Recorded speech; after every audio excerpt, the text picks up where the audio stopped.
একবার রাসূল সাল্লাল্লাহু আলাইহি ওয়াসাল্লাম বললেন, আমি কি তোমাদের জানাবো না যে নামাজ, রোজা, সাদাকার চেয়েও বেশি ফজিলতের একটা আমল আছে, সেটা কি আমি কি তোমাদের জানাবো না? সাহাবারা বললেন, ক্বালু বালা ইয়া রাসূলুল্লাহ, হে আল্লাহর রাসূল অবশ্যই জানাবেন, অবশ্যই জানাবেন। কারণ নামাজের চেয়েও বেশি গুরুত্বপূর্ণ, সাদাকার চেয়েও বেশি গুরুত্বপূর্ণ, সিয়ামের চাইতেও বেশি গুরুত্বপূর্ণ আমল, সেটা কি? তখন রাসূল সাল্লাল্লাহু আলাইহি ওয়াসাল্লাম বললেন, সেটা হচ্ছে ইসলাহু যাতিল বাইন, বিবাদমান দুই গ্রুপকে মিলিয়ে দেয়া, বিবাদমান দুই ব্যক্তিকে মিলিয়ে দেয়া। এটা নফল নামাজ, নফল সাদাকা, নফল রোজার চেয়েও বেশি কি ফজিলতপূর্ণ, বেশি গুরুত্বপূর্ণ। আমরা তো মনে করি শুধু নামাজ পড়লেই বোধহয় আমি অনেক সওয়াব পেলাম, রোজা রাখলেই সওয়াব পেলাম, শুধু জিকির করলে, সাদাকা করলেই সওয়াব পেলাম। কিন্তু রাসূল সাল্লাল্লাহু আলাইহি ওয়াসাল্লাম বলেন যে দুইজনের মধ্যে একটু মনোমালিন্য তুমি মিলিয়ে দাও, এটা এর চেয়েও বেশি সওয়াবের। আল্লাহু আকবার। দুই গোষ্ঠীর মধ্যে দীর্ঘদিনের ঝগড়া মিলিয়ে দাও, এটা এর চেয়েও বেশি সওয়াবপূর্ণ। রাসূল সাল্লাল্লাহু আলাইহি ওয়াসাল্লাম মক্কা থেকে মদিনায় যেয়ে কি করেছেন? আউস এবং খাজরাজের দীর্ঘদিনের যুদ্ধ 1 ঘন্টার মধ্যে কি settle down. He was a very good mediator and arbitrator. চমৎকার মধ্যস্থতা করতে জানতেন তিনি। অনেক সাহাবারা এরকম প্রশ্ন করেছেন যে আইয়ুল আ'মালি আফদাল ইয়া রাসূলুল্লাহ, সবচেয়ে শ্রেষ্ঠ আমল কোনটা? তিনি এক একজনকে এক একটা বলেছেন। কখনো বলেছেন যে আল্লাহর উপর ঈমান আনা, আল ঈমানু বিল্লাহি ওয়াহদা।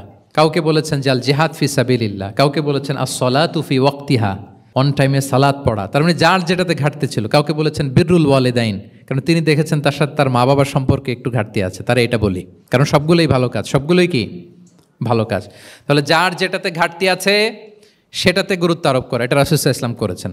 একই প্রশ্নের জবাবে ভিন্ন ভিন্ন জনকে ভিন্ন ভিন্ন উত্তর দিয়েছেন রাসূল সাল্লাল্লাহু আলাইহি ওয়াসাল্লাম। এটাকে এডুকেশনের ভাষায় বলে পার্সোনালাইজেশন।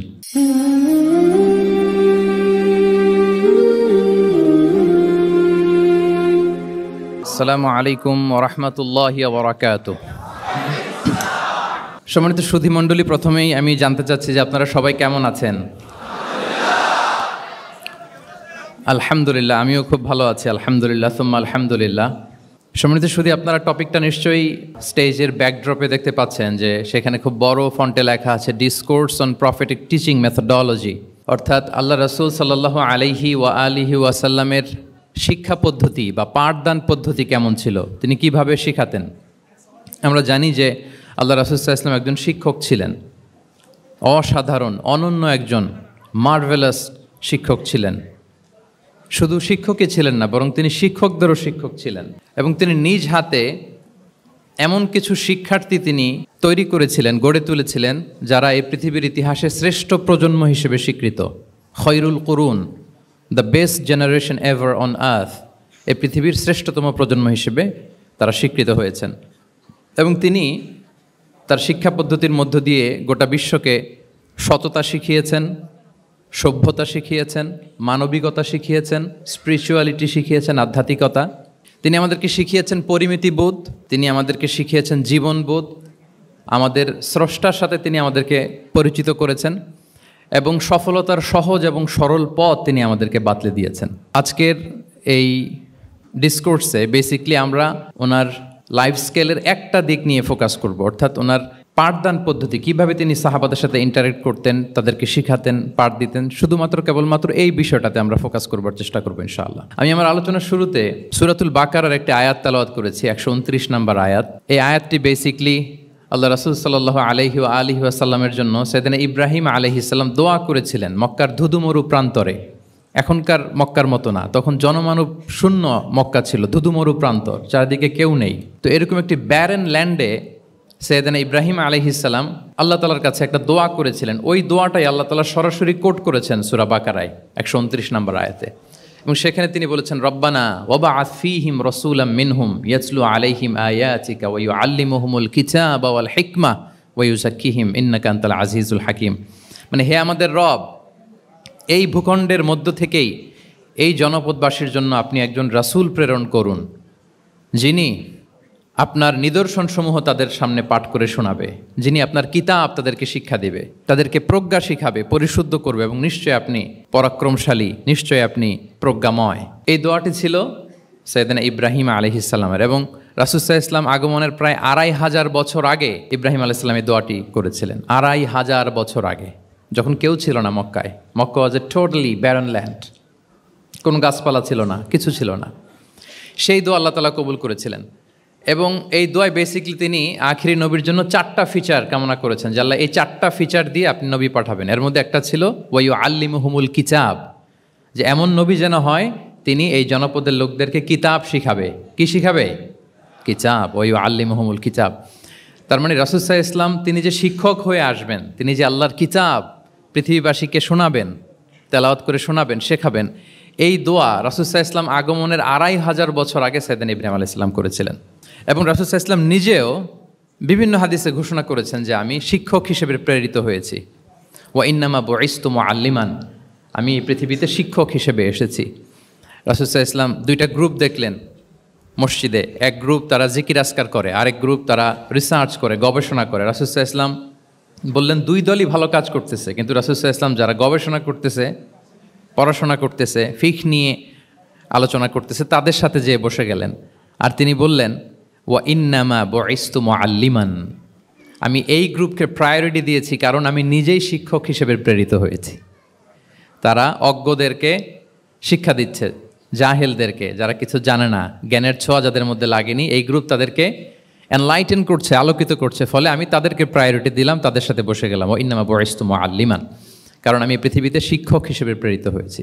তাহলে ইব্রাহিম আলাইহিস সালামের দোয়ার ফসল তিনি, হি কেম এজ এ টিচার, কারণ ইব্রাহিম আলাইহিস সালাম দোয়া করেছিলেন আল্লাহ এমন নবী পাঠাবেন যিনি ইউ আল্লিমুহুমুল কিতাব, এই জনপদের লোকদেরকে কিতাব শিখাবে। এবং রাসূল সাল্লাল্লাহু আলাইহি ওয়াসাল্লাম নিজেও বলেছেন আমি শিক্ষক হিসেবে প্রেরিত হয়েছি। এবং জ্ঞানার্জনকে রাসূল সাল্লাল্লাহু আলাইহি ওয়াসাল্লাম বাধ্যতামূলক করেছেন, ম্যান্ডেটরি ফর অল। এবং জ্ঞান যে সবাই অর্জন করবে এটা তিনি বলেছেন, এটা সবার জন্য অবধারিত, শিক্ষার্জন এটা মানুষের মৌলিক অধিকার। তিনি বলেছেন তলাবুল ইলমি ফারিদাতুন আলা কুল্লি মুসলিম, পৃথিবীর প্রতিটি মুসলমানের জন্য জ্ঞান অর্জন এটা ফারিদা, আবশ্যক, ম্যান্ডেটরি, এটা অপশনাল না, এটা কম্পালসারি। এবং নারী পুরুষ নির্বিশেষে সবার জন্য, এমন না যে শুধু পুরুষদের জন্য। রাসূল সাল্লাল্লাহু আলাইহি ওয়াসাল্লাম বলেছেন আলা কুল্লি মুসলিম, প্রতিটি মুসলিমের জন্য জ্ঞানার্জন এটা আবশ্যক। আলহামদুলিল্লাহ আমাদের অনেক বোনেরাও আজকের হল রুমে এসছে এবং রাসূল সাল্লাল্লাহু আলাইহি ওয়াসাল্লাম একটা স্পেশাল ডে নির্ধারণ করেছিলেন, special day for teaching women, মদিনার নারীদেরকে পাঠদানের জন্য, শেখানোর জন্য তিনি একটা স্পেশাল ডে নির্ধারণ করেছিলেন। এবং নারীদের আগ্রহের কারণেই তিনি সেটা করেছিলেন। তারা একবার এসে রাসূল সাল্লাল্লাহু আলাইহি ওয়াসাল্লামকে বললেন যে গলাবানা আলাইকা রিজাল ফাজআলনা ইয়াওমান মিন নাফসিক, হে নবী আমাদের মনে হচ্ছে পুরুষরা বেশি প্রায়োরিটি পেয়ে যায়, আপনি আমাদের জন্য স্পেশাল একটা ডে নির্ধারণ করেন, একটা দিন যেদিন এসে আমরা আপনার কাছ থেকে অনেক কিছু শিখবো, জানবো। ফাওয়াআদাহুন্না ইয়াওমান লাকিয়াহুন্না ফীহি ফাওয়াআযাহুন, রাসূল সাল্লাল্লাহু আলাইহি ওয়াসাল্লাম তাদের এই আবেদনের প্রেক্ষিতে মদিনার নারীদের জন্য একটা special day for teaching women, মদিনার যে কমিউনিটিতে নারীরা ছিল তাদের জন্য রাসূল সাল্লাল্লাহু আলাইহি ওয়াসাল্লাম স্পেশাল একটা ডে নির্ধারণ করেছিলেন। এবং সেদিন পুরুষ সাহাবীদেরকে গুরুত্ব না দিয়ে তিনি শুধু নারীদের, বোনদের কোশ্চেন নিতেন, তাদেরকে তিনি পাঠদান করতেন, শিক্ষাদান করতেন। এবং জ্ঞানার্জনকে, জ্ঞানের আলোকে ছড়িয়ে দেওয়াটা, এটা ছিল রাসূল সাল্লাল্লাহু আলাইহি ওয়াসাল্লামের মূলত মিশন। জ্ঞানের আলোকে তিনি বিশ্বময় ছড়িয়ে দিতে বলেছেন।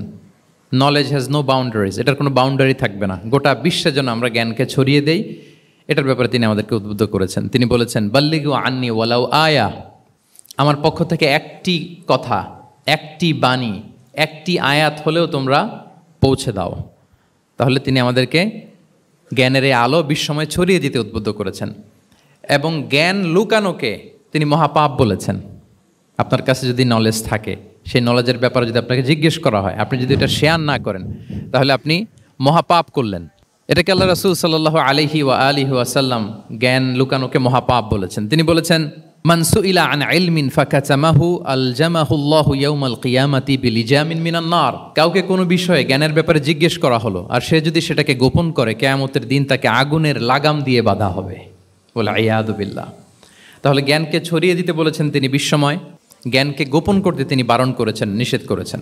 আমরা যদি দেখি যে আল্লাহ রাসূল সাল্লাল্লাহু আলাইহি ওয়া আলিহি ওয়াসাল্লাম মক্কাতে যখন তিনি ইসলাম প্রচার শুরু করলেন, কোরআনের তালিম যখন তিনি মক্কাতে দিতে শুরু করলেন, তিনি এটাকে প্রাতিষ্ঠানিকভাবেই বেসিকলি শুরু করেছেন। আমরা যেমনি জ্ঞান বিতরণের জন্য প্রাতিষ্ঠানিক অবকাঠামো আমাদের প্রয়োজন হয়, রাসূল সাল্লাল্লাহু আলাইহি ওয়াসাল্লাম সেভাবেই একটা সেন্টার বেস তিনি শুরু করেছিলেন। এবং মক্কায় দারুল আরকাম নামে, আপনারা সবাই যারা রাসূল সাল্লাল্লাহু আলাইহি ওয়াসাল্লামের বায়োগ্রাফি পড়েছেন, ইতিহাস পড়েছেন, দারুল আরকাম থেকে বেসিকলি রাসূল সাল্লাল্লাহু আলাইহি ওয়াসাল্লাম এই জ্ঞান বিতরণ করতেন বা কোরআনের তালিম দিতেন। আরকাম ইবনে আবিল আরকাম একজন তরুণ সাহাবী, মাত্র 16 বছর বয়সে তিনি ইসলাম ধর্ম গ্রহণ করেছিলেন। তার একটা ঘরের একটা বড় অংশ তিনি রাসূল সাল্লাল্লাহু আলাইহি ওয়াসাল্লামের তালিমের জন্য ডেডিকেট করেছিলেন এবং সেটাই ইসলামের প্রথম বিশ্ববিদ্যালয় হিসেবে স্বীকৃত, দারুল আরকাম। এবং মজার ব্যাপার হচ্ছে ওনার ঘরটা সিলেক্ট করার পেছনে স্ট্র্যাটেজিক অনেক কারণ ছিল, কারণ সে ছিল বানু মাখজুম গোত্রের, মানে কোরাইশের শত্রু, কোরাইশের রাইভাল ছিল বানি মাখজুম। রাসূল সাল্লাল্লাহু আলাইহি ওয়াসাল্লাম ছিলেন কোন বংশের বলেন তো সবাই? কোন বংশের? কোরাইশ বংশের। আর আবু জাহাল ছিল কোন বংশের? না, সে বানু মাখজুম থেকে ছিল। So Banu Makhzum was the rival of Quraish. তারা ছিল কোরাইশদের সাথে একটা হাড্ডাহাড্ডি লড়াই, শত্রুর মতো আর কি। তো রাসূল সাল্লাল্লাহু আলাইহি ওয়াসাল্লাম কোরাইশি কারো ঘর বেছে নেন নাই, বরং বানু মাখজুম গোত্রের এক তরুণ আরকাম, তার ঘরটা তিনি বেছে নিয়েছিলেন এবং স্ট্র্যাটেজিক্যালি এত চমৎকার একটা পজিশনে ছিল। মাত্র 130 মিটার ডিস্টেন্স ছিল কাবা থেকে 130 মিটার দক্ষিণ পূর্বে এই আরকাম রাদিয়াল্লাহু তাআলা আনহুর ঘর ছিল। ফলে এই ঘরে যদি তিনি গ্যাদারিং করেন কেউ আর সন্দেহ করবে না, যেহেতু এটা বানু মাখজুম গোত্রের একজন যুবকের ঘর। আল্লাহু আকবার। তো রাসূল সাল্লাল্লাহু আলাইহি ওয়াসাল্লাম এই দারুল আরকামে বসেই বেসিক্যালি তিনি এই কোরআনের তালিম, এই শিক্ষা, এই পাঠদান মক্কাতে সেন্টার বেস তিনি শুরু করেছিলেন।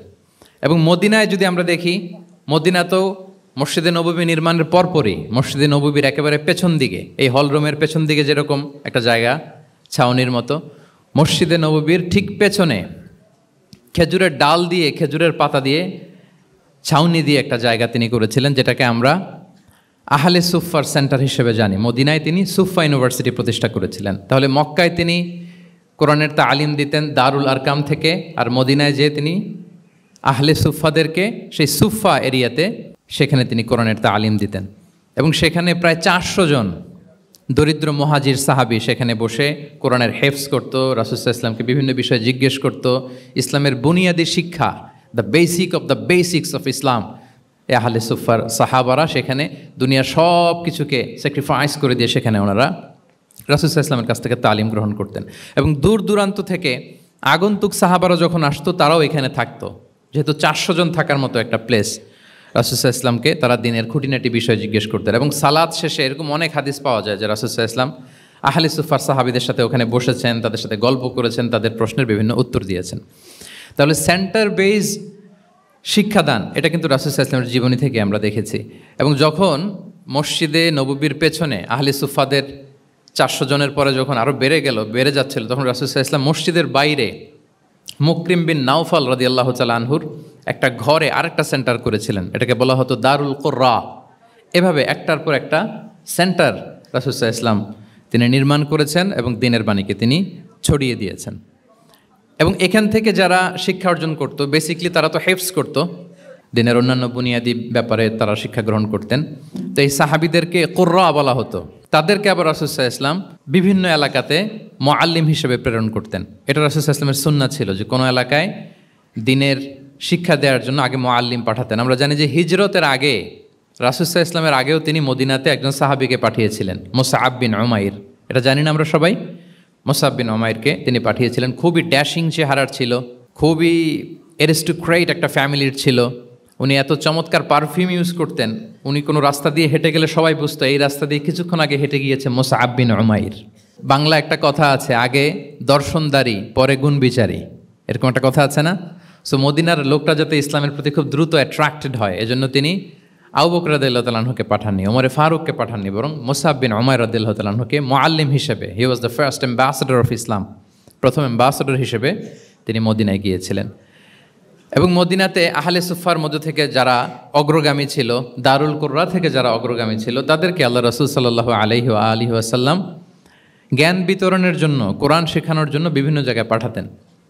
আপনারা উহুদের যুদ্ধের পরপরই বিরে মাউনার ঘটনা শুনে থাকবেন। সেখানে রাসূল সাল্লাল্লাহু আলাইহি ওয়াসাল্লাম 70 জন হাফেজ সাহাবী, মানে ওই সময় পর্যন্ত যতটুকু কোরআনের আয়াত নাজিল হয়েছিল এগুলো যারা মুখস্থ করে ফিরেছিলেন, এরকম 70 জন সাহাবীকে একটা এরিয়াতে তিনি পাঠিয়েছিলেন। এবং এটা আসলে বিট্রে করেছিল তারা বলেছিল যে আমরা তাদেরকে নিয়ে যাব আমাদের এলাকায়, তারা দিন পৌঁছাবে। কিন্তু এই 70 জন সাহাবীকে বিট্রে করে তারা হত্যা করেছিল, ওনারা শাহিদ হয়েছিলেন এবং এতে রাসূল সাল্লাল্লাহু আলাইহি ওয়াসাল্লাম অনেক কষ্ট পেয়েছিলেন। যে সমস্ত গোত্র এই কাজের সাথে জড়িত ছিল টানা 1 মাস তাদের বিরুদ্ধে রাসূল সাল্লাল্লাহু আলাইহি ওয়াসাল্লাম বদদোয়া করেছেন, কুনুতে নাজেলা করেছেন ফজরের সালাতের পরে। তাহলে এই যে ন্যারেশনগুলো, বর্ণনাগুলো আমি কেন উপস্থাপন করছি আপনাদের সামনে, এটা বোঝানোর জন্য যে এটার পরম্পরাটা কীরকম, রাসূল সাল্লাল্লাহু আলাইহি ওয়াসাল্লাম কীভাবে কোন সেন্টার থেকে শুরু করলেন, তারপরে কিভাবে এটার ডেভেলপমেন্ট হচ্ছিল, তারপরে কিভাবে এটা আগাতে লাগলো। তাহলে রাসূল সাল্লাল্লাহু আলাইহি ওয়াসাল্লাম বিভিন্ন জায়গায় যে মুআল্লিম পাঠাতেন, এটার রেফারেন্সও আমরা পেলাম যে তিনি তো এখানে শেখাচ্ছেন, যখন অনেক বেড়ে গেল, চাহিদা বাইরে অনেক বেশি, তিনি এখান থেকে ছাত্রদেরকে, সাহাবাদেরকে বিভিন্ন জায়গায় মুআল্লিম হিসেবে প্রেরণ করতেন। এবং শিক্ষার বিনিময়ে তিনি বদরের যে বন্দিরা ছিল তাদের মুক্তিপণের অ্যানাউন্সমেন্ট করেছেন, র্যানসম, এটা আপনারা জানেন। আমি একটু কুইজ নিয়ে নেই আপনাদের। বলেন, বদরে মুসলমানদের পক্ষ থেকে শহীদ হয়েছিল কয়জন? 14 জন, মাশাআল্লাহ। আর কুরাইশদের পক্ষ থেকে 70 জন। বন্দী হয়েছিল কয়জন দেখি? হ্যাঁ, 70 জন তারা নিহত হয়েছিল আর 70 জন বন্দী হয়েছিল। তো বদরের যুদ্ধে এই 70 জন যারা কুরাইশদের মধ্যে থেকে বন্দী হয়েছিল, তাদের মুক্তিপণ হিসেবে ফিদিয়া, র্যানসম হিসেবে রাসূল সাল্লাল্লাহু আলাইহি ওয়াসাল্লাম 4000 দিরহামের অ্যানাউন্সমেন্ট করেছেন। মানে দিরহাম মানে হচ্ছে সিলভার কয়েন আর কি। তৎকালীন সময় দিনার হচ্ছে গোল্ড কয়েন আর দিরহাম মানে সিলভার কয়েন। তো রাসূল সাল্লাল্লাহু আলাইহি ওয়াসাল্লাম 4000 সিলভার কয়েনের ঘোষণা করেছেন যে তোমরা যদি মুক্তি পেতে চাও তাহলে 4000 রৌপ্য মুদ্রা দিয়ে, সিলভার কয়েন দিয়ে তারপরে তোমরা মুক্তি পেতে হবে। তখন তিনি অ্যানাউন্স করলেন যে কারো যদি এই সামর্থ্য না থাকে তাহলে এই লোকদের মধ্য থেকে যারা লিখতে পড়তে জানে তারা যদি মদিনার 10 জন শিশুকে লেখাপড়া শিখিয়ে দেয় তাহলে এটা তাদের মুক্তিপণ হয়ে যাবে। আল্লাহু আকবার। তাহলে শিক্ষাটাকে রাসূল সাল্লাল্লাহু আলাইহি ওয়াসাল্লাম কীভাবে দেখতেন, এটাকে কতটা গুরুত্ব দিতেন? তখন কিন্তু মুসলমানদের আর্থিকভাবে খুব কঠিন অবস্থা যাচ্ছিল। তখন এই জাতীয় ফিদিয়াগুলো, র্যানসমগুলো খুব জরুরি ছিল। তারপরে তিনি ঘোষণা করেছেন যাদের সামর্থ্য নাই তারা যদি লিখতে পড়তে জানে, মদিনার 10 জন ছেলে মেয়েকে তারা যদি লেখাপড়া শিখিয়ে দিতে পারে, এইটা তাদের মুক্তিপণ হিসেবে কনসিডার করা হবে। আল্লাহু আকবার। তাহলে সম্মানিত সুধী, আমরা সেই ইব্রাহিম আলাইহিস সালাতু ওয়াস সালামের দোয়া থেকে শুরু করে বদরের যুদ্ধ পর্যন্ত চলে আসলাম যে রাসূল সাল্লাল্লাহু আলাইহি ওয়াসাল্লাম শিক্ষাটাকে, এডুকেশনকে এবং শিক্ষার বাণীকে বিশ্বময় ছড়িয়ে দিতে তিনি কীরকম পদক্ষেপ নিয়েছেন, ওভারঅল একটা আমরা আইডিয়া পেয়েছি। এটা ছিল আমার ইন্ট্রোডাক্টরি ডিসকাশন। এখন আমি মূল আলোচনায় চলে যাই যে রাসূল সাল্লাল্লাহু আলাইহি ওয়াসাল্লাম সাহাবাদেরকে যে তিনি শেখাতেন, ওনার পাঠদান পদ্ধতি কেমন ছিল। প্রথম কথা হচ্ছে রাসূল সাল্লাল্লাহু আলাইহি ওয়াসাল্লাম পিতৃস্নেহে সাহাবাদেরকে শিক্ষা দিতেন, as like a father teaching his child, teaching his son or daughter. সন্তানকে যেমনি বাবা পরম মমতায় আদর করে শেখায়, ঠিক সেভাবে শেখাতেন। এবং তিনি বলেছেন যে ইন্নামা আনা লাকুম বিমানজিলাতিল ওয়ালিদি উআল্লিমুকুম, নিশ্চয় আমি তোমাদের বাবার মতো, বাবা যেমনি ছেলে মেয়েদেরকে শেখায়। এবং এই হাদিসে এসছে যে রাসূল সাল্লাল্লাহু আলাইহি ওয়াসাল্লাম তাদেরকে শিখিয়েছেন সাহাবাদেরকে যে ওয়াশরুমে গেলে কিভাবে ক্লিন হইতে হবে, টু দ্য ডাইরেকশন অফ কেবলা বসা যাবে না, কেবলাকে পেছনে রেখে বসা যাবে না, এমনকি ঢিলাগুলো ইউজ করতে হলে ডান হাতে ইউজ করা যাবে না, বাঁ হাতে। তারপর এটা বেজোর হইতে হবে। এরকম ধরে ধরে উম্মাকে শিখিয়েছেন। নারীদের মেনস্ট্রুয়েশনাল পিরিয়ডের ব্যাপারে বিধানগুলো শিখিয়েছেন। স্বামী স্ত্রীর অন্তরঙ্গ মুহূর্তের ব্যাপারে মাসআলা কি, ব্যাপারগুলো কি, লিগ্যাল অপিনিয়ন কি, ধরে ধরে বাবা মা যেমনি ছেলে মেয়েদেরকে ধরে ধরে শিখিয়ে দেয় যে এইভাবে this is good and this is bad, dos and don'ts যেমনি মা বাবা শেখায়, আল্লাহ রাসূল সাল্লাল্লাহু আলাইহি ওয়াসাল্লাম বলেন ইন্নামা আনা লাকুম বিমানজিলাতিল ওয়ালিদি উআল্লিমুকুম, আমি তোমাদের বাবার মতো, বাবা যেমনি শেখায় পরম মমতায়, এভাবে আমি তোমাদেরকে শিক্ষা দিই। এবং রাসূল সাল্লাল্লাহু আলাইহি ওয়াসাল্লাম খুব সহজ করে উপস্থাপন করতেন, কোনো কিছুকে জটিল করতেন না। এটা কিন্তু একজন আদর্শ শিক্ষকের বৈশিষ্ট্য। মানে as easier as you can, যত সহজ করে আপনি আপনার প্রেজেন্টেশনটা করতে পারবেন তত বেশি আপনার শিক্ষার্থীরা আপনার কাছ থেকে ওই মেসেজ, ওই শিক্ষা, সেটা ওই বার্তাটা তারা গ্রহণ করতে পারবে। এবং সহিহ মুসলিমের হাদিস, আল্লাহ রাসূল সাল্লাল্লাহু আলাইহি ওয়াসাল্লাম তিনি বলেন ইন্নাল্লাহা লাম ইয়াবআসনি মুআন্নিতান ওয়ালা মুতাআন্নিতান ওয়ালাকিন বাআসানি মুআল্লিমান মুয়াসসিরান। আল্লাহু আকবার। আল্লাহ তাআলা আমাকে কঠোরতা আরোপকারী, জটিলকারী করে প্রেরণ করেননি, বরং সহজভাবে, সহজ পন্থায় শিক্ষাদানকারী শিক্ষক হিসেবে প্রেরণ করেছেন। লিটারেলি তিনি মুয়াসসিরান শব্দটা ব্যবহার করেছেন। যেহেতু এখানে ইসলামিক স্টাডিজ, কোরআন, হাদিস যে ডিপার্টমেন্টের শিক্ষার্থী বন্ধুরা আপনারা যারা আছেন, আপনারা শব্দের অর্থটা লিটারেলি বুঝতে পারতেছেন যে তিনি বলেছেন মুআল্লিমান মুয়াসসিরান, আমি সহজপন্থী শিক্ষক হিসেবে প্রেরিত হয়েছি। কোনো জিনিসকে কঠোরতা আরোপ করার জন্য, কঠিন করে প্রেজেন্ট করার জন্য আল্লাহ আমাকে পাঠাননি। রাসূল সাল্লাল্লাহু আলাইহি ওয়াসাল্লাম use to make things easy and easy, খুব সহজ করে উপস্থাপন করতেন। এবং রাসূল সাল্লাল্লাহু আলাইহি ওয়াসাল্লামের শিক্ষাদান পদ্ধতি ছিল অপটিমিস্টিক, আশাব্যঞ্জক, আশাবাদী। অর্থাৎ তিনি যখন কিছু বলতেন শেখাতেন, মানুষ আশাবাদী হয়ে উঠতো, কনফিডেন্ট পেত, ভয় পেত না। আমরা অনেক সময় মানুষকে খুব ভয় দেখাই। রাসূল সাল্লাল্লাহু আলাইহি ওয়াসাল্লাম কাউকে যখন কোনো দায়িত্ব দিয়ে কোথাও প্রেরণ করতেন, ওনার বিখ্যাত হাদিস তিনি বলতেন, ইয়াসসিরু ওয়ালা তুআসসিরু বাশশিরু ওয়ালা তুনাফিরু, সহজ করো কঠিন করো না, সুসংবাদ দাও, দিন থেকে মানুষকে ভাগিয়ে দিও না। মানে আমাদের প্রেজেন্টেশন যেন এমন না হয় যে আমাদের কথা শুনে মানুষ ভাগে, কাছে কাছে আসে না, বরং এমনভাবে প্রেজেন্টেশন করো যাতে মানুষ কাছে আসে, কমফোর্ট ফিল করে, ওইটাকে রিসিভ করে এবং জীবনের সাথে সে অ্যাডজাস্ট করতে পারে। সাহাবাদেরকে যখন কোনো জিনিস বুঝাতেন খুব ধীরস্থিরভাবে কথা বলতেন, কখনো কথা বলার ক্ষেত্রে রাশিং করতেন না, তাড়াহুড়ো করতেন না, নেভার এভার। এবং অনেক সাহাবারা খুব দ্রুত হাদিস বর্ণনা করলে আম্মা জান আয়েশা রাদিয়াল্লাহু তাআলা এটা অপছন্দ করতেন। বিশেষ করে আবু হুরায়রা রাদিয়াল্লাহু তাআলার ব্যাপারে তিনি অবজেকশন দিয়েছিলেন যে তুমি যেভাবে বলো, নবী সাল্লাল্লাহু আলাইহি ওয়াসাল্লাম কিন্তু এত দ্রুত বলতেন না, তুমি যেমনি গড়গড় করে বর্ণনা করো, আল্লাহ রাসূল সাল্লাল্লাহু আলাইহি ওয়াসাল্লাম এত দ্রুত বর্ণনা করতেন না। লাম ইয়াকুন ইয়াসরুদুল হাদিসা কাসারদিকুম কানা ইউহাদ্দিসু হাদিসান লাউ আদ্দাহুল আদ্দুল আহসাহু। এমনভাবে প্রিয় নবী কথা বলতেন যে কেউ যদি চাইতো তিনি এই কথার মধ্যে কয়টা বাক্য বলেছেন, কয়টা শব্দ বলেছেন, চাইলে হাতে গুনে ফেলতে পারত। এত প্রেসাইজ অ্যান্ড ক্লিয়ার ছিল। তিনি কয়টা বাক্য বললেন এই বক্তব্যে, কয়টা শব্দ বললেন, এটাও গুনে ফেলা যেত। আল্লাহু আকবার। কানা ইয়াতাকাল্লামু বিকালামিন বাইনাহু ফাসলুন ইয়াহফাযুহু মান জালাসা ইলাইহি। এবং কথা বলতে বলতে মাঝখানে পজ দিতেন, মানে একটু থামতেন, ফলে যারা শুনতো তারা একেবারে মুখস্থই করে ফেলতে পারত।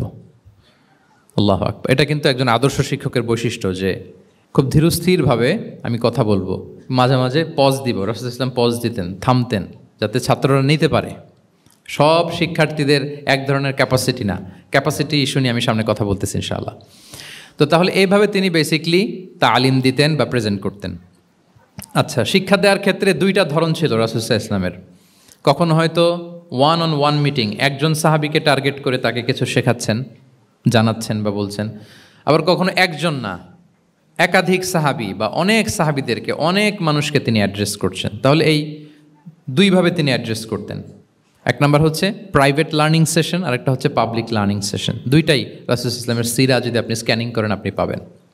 প্রাইভেটলি এরকম অনেক হাদিস পাওয়া যায় যে হাদিসগুলোতে দেখা যায় যে রাসূল সাল্লাল্লাহু আলাইহি ওয়াসাল্লাম ওয়ান অন ওয়ান মিটিং করেছেন, শুধু একজনকে কিছু শেখাচ্ছে। এটা স্পেশালি হতো যখন তিনি কারোর সাথে রাইড শেয়ার করতেন। রাইড অর্থাৎ তিনি উটে ছিলেন, উটের পেছনে আরেকজন সাহাবী বসা, তিনি গাধার উপরে বসা, পেছনে আরেক সাহাবী বসা, তিনি খচ্চরের উপর বসা, আরেক সাহাবী বসা। যখন তিনি রাইড শেয়ার করতেন, এরকম ভুরি ভুরি হাদিস আপনারা পাবেন যে মুআয ইবনে জাবাল বলতেছে যে কুনতু রদিফা রাসূলিল্লাহ, কুনতু খালফা রাসূলিল্লাহ, আমি একবার উটের পেছনে বসা ছিলাম। আব্দুল ইবনে আব্বাস বলতেছেন আমি ওটের পেছনে বসা ছিলাম। ফদল ইবনে আব্বাস বলতেছেন আমি একবার একটা খচ্চরের পেছনে বসা ছিলাম। When he was sharing his riding যখন শেয়ার করতেন, ওই মুহূর্তগুলো তেমন চমৎকার চমৎকার কিছু বার্তা রাসূল সাল্লাল্লাহু আলাইহি ওয়াসাল্লাম ওই সাহাবীদেরকে দিয়েছেন, যেগুলো আমরা হাদিস গ্রন্থগুলোতে পড়ে অবাক হয়ে যাই।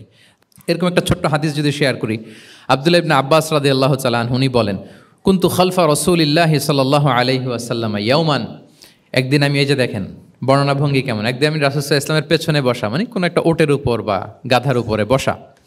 ফাকালা, তিনি বললেন, ইয়া গোলাম, হে কিশোর। রাসূল সাল্লাল্লাহু আলাইহি ওয়াসাল্লামের শব্দ চয়নগুলো অসাধারণ। আমরা অনেক হাদিস আজকে শেয়ার করার চেষ্টা করব, আপনি বাক্য চয়ন, শব্দ চয়ন শুনলে অবাক হবেন। ইয়া গোলাম, হে কিশোর, ইন্নী ও আল্লিমুকা কালিমাতিন, আমি তোমাকে চমৎকার কিছু কথা শিখিয়ে দিচ্ছি, শোনো। তখন কিন্তু কেউ নাই। এই হাদিস উনি বর্ণনা না করলে আমরা জানতে পারতাম না, কারণ ওনারা এক ওটের উপরে বা ঘোড়ার উপরে ছিলেন। পরে যখন আব্দুল ইবনে আব্বাস এটা ন্যারেট করলেন তখন আমরা জানতে পেরেছি। তো এটা ছিল প্রাইভেট লার্নিং সেশন, শুধু ওনার সাথে। তোমাকে কিছু কথা শিখিয়ে দেই। ইহফাদিল্লাহ ইয়াহফাযকা, ইহফাদিল্লাহ তাজিদহু তুজাহাক, এটা অনেকের মুখস্থ আছে না, বিখ্যাত হাদিস আল আরবাউন আন-নববিয়ার ভেতরেও আছে। তুমি আল্লাহর বিধানগুলোকে সংরক্ষণ করো, রক্ষণাবেক্ষণ করো, টেক কেয়ার করো, আল্লাহ তোমার টেক কেয়ার করবেন। ইদা সাআলতা ফাসআলিল্লাহ, হে আব্দুল্লাহ, যখন চাইবে আল্লাহর কাছে চাইবে, যখন ফরিয়াদের হাত তুলবে কেবলমাত্র আল্লাহর কাছেই তুলবে। ওয়াইদা ইসতাআনতা ফাসতাঈন বিল্লাহ, যখন সাহায্য চাইবে কেবল আল্লাহর কাছেই সাহায্য চেয়েও। ওয়া'লাম আন্নাল উম্মাতা লাউ ইজতামাআত আলা আন ইয়ানফাউকা বিশাইইন লাম ইয়ানফাউকা ইল্লা বিশাইইন ক্বাদ কাতাবাহুল্লাহু লাক, গোটা বিশ্বের সবাই মিলে যদি তোমার কোনো উপকার করতে চায় তাহলে ততটুকুই করতে পারবে যতটুকু আল্লাহ তোমার ভাগ্যে রেখেছে। আল্লাহ যতটুকু উপকার তোমার ভাগ্যে রেখেছে অতটুকুই হবে।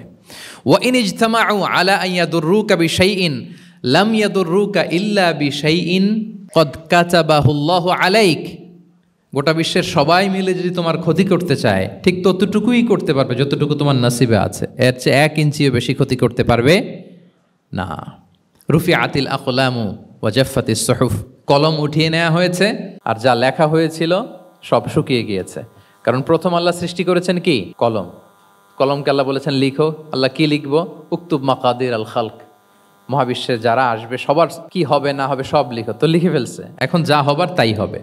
তাহলে দেখেন আকীদা সংক্রান্ত, ইসলামের বুনিয়াদী বিশ্বাস সংক্রান্ত চমৎকার কিছু লার্নিং, কিছু লেসন আল্লাহ রাসূল সাল্লাল্লাহু আলাইহি ওয়াসাল্লাম আব্দুল্লাহ ইবনে আব্বাসকে দিয়েছেন। এবং এটা ছিল 1-on-1 meeting, private learning session. আর কেউ ছিল না তখন। আব্দুল্লাহ ইবনে আব্বাস এটা শুনেছেন এবং আমাদের কাছে বর্ণনা করেছেন।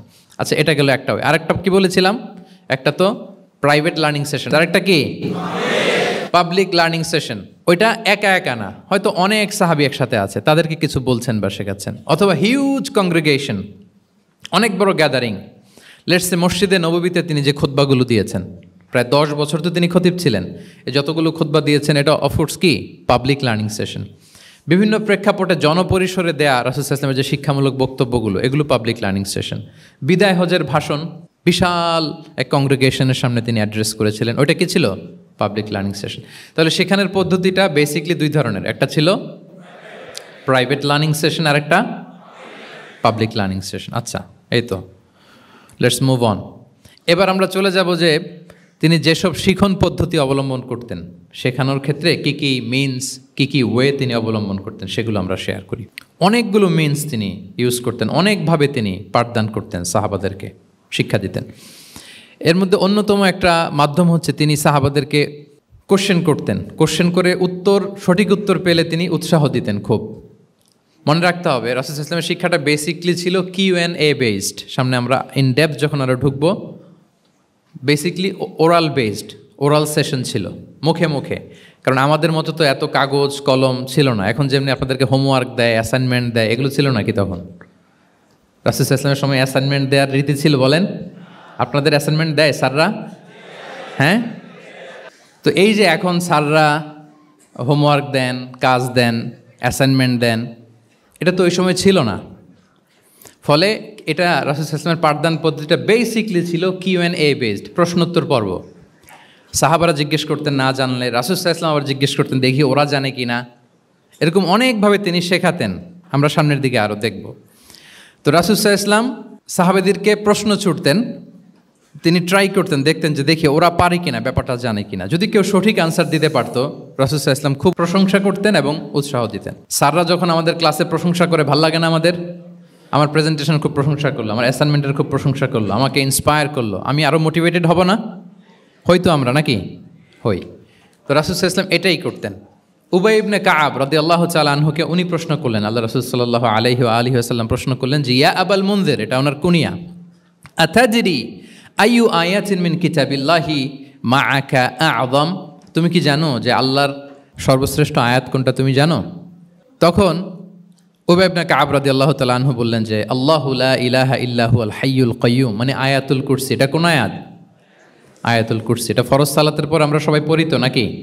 হ্যাঁ, মান কারা আয়াতুল কুরসি দুবুরা কুল্লি সালাতিন মাকতুবাতিন লাম ইয়ামনাহু মিন দুখুলিল জান্নাতি ইল্লাল মাউত। ফরজ সালাতের পরে যারা আয়াতুল কুরসি পড়ে তার জান্নাতে প্রবেশে কোনো বাধা থাকে না, একটা জিনিস ছাড়া, মানে মৃত্যু, মরণ। লোকটা মরে না তাই জান্নাতে যায় না, মূল্যে জান্নাতি। হে ইয়া আবাল মুনযির, তুমি কি জানো কোরআনের সর্বশ্রেষ্ঠ আয়াত কোনটা? তিনি বললেন যে আয়াতুল কুরসি। এটা শুনে রাসূল সাল্লাল্লাহু আলাইহি ওয়াসাল্লাম খুব খুশি হলেন। খুশি হয়ে কী করলেন? ফাদারাবা ফি সদরি, তিনি বললেন যে তিনি আমার বুকে একটা আলতো চাপড় দিলেন। এটা ভালোবাসার আলতো চাপড়, এরকম উৎসাহ দেওয়ার জন্য, যে সাবাস। আমরা মাঝে পিঠে কাউকে আলতো চাপড় দিয়ে কি বলি? ব্রেভো, সাবাস, মাশাআল্লাহ, এগুলো বলি না? তো রাসূল সাল্লাল্লাহু আলাইহি ওয়াসাল্লাম বুকে আলতো চাপড় দিয়ে বললেন, ওয়াল্লাহি লিয়াহনিকাল ইলমু আবাল মুনযির, তোমার ইলম, তোমার জ্ঞান কল্যাণময় হোক হে আবাল মুনযির, মোবারক হোক তোমার জন্য তোমার ইলম। May knowledge be pleasant for you, তোমার জ্ঞানটা বরকতময় হোক, কল্যাণময় হোক। তাহলে তিনি যখন সঠিক উত্তর দিতে পারলেন, রাসূল ইসলাম খুশি হয়ে বুকে আলতো চাপড় দিয়ে তার প্রশংসা করলেন, তার জন্য দোয়া করলেন। রাসূল ইসলাম এভাবে উৎসাহ দিতেন। এতে করে কি হয়? শিক্ষার্থীদের কনফিডেন্ট বাড়ে। কি হয়? যে স্যার যখন আমাকে এত কিছু বলতেছে তাহলে নিশ্চয়ই আমি কিছু একটা ভালো কিছু করছি, আমাকে দিয়ে কিছু একটা হবে। আমাকে দিয়ে আমরা অনেক সময় ভুল করে বলে ফেলি যে তোকে দিয়ে কিছুই হবে না, বলে ফেলি না? এতে হয় কি, কনফিডেন্ট কমে যায়। মা বাবারাও এটা করে যে তুই কিছুই পারবি না, তোকে দিয়ে কিছুই হবে না। বাংলাদেশে একটা বিখ্যাত কথা আছে, ওই যে ছেলে মেয়ে A+ না পেলে পাশের বাড়ির কেউ পেলে বলে যে ওর পা ধোয়া পানি খা। তো আসলে এতে কি হয়, কনফিডেন্স কমে যায় ছেলে মেয়েদের। এটা যেন আমরা না বলি, বরং ওদেরকে ইন্সপায়ার করতে হবে, হ্যাঁ, উৎসাহিত করতে হবে, প্রশংসা করতে হবে। সাহাবীদের ভালো কিছু দেখলে সঠিক উত্তর তারা দিতে বলে রাসূল ইসলাম এভাবে প্রশংসা করতেন। আচ্ছা, গেল, এটা একটা পদ্ধতি। আরেকটা হচ্ছে কোনো গুরুত্বপূর্ণ জিনিসকে এমফেসাইজ করার জন্য রাসূল ইসলাম রেপিটেশন করতেন, তাকরার করতেন। গুরুত্বপূর্ণ জিনিসকে তিনি 3 বার উল্লেখ করতেন, তাকরার করতেন। আত্তাকওয়া হা হুনা, আত্তাকওয়া হা হুনা, আত্তাকওয়া হা হুনা ওয়া ইউশিরু ইলা সদরিহি সালাসা মাররাত। তাকওয়া এখানে, এখানে, এখানে 3 বার। একবার বললেই তো হয়ে যায়, 3 বার কেন বলেন?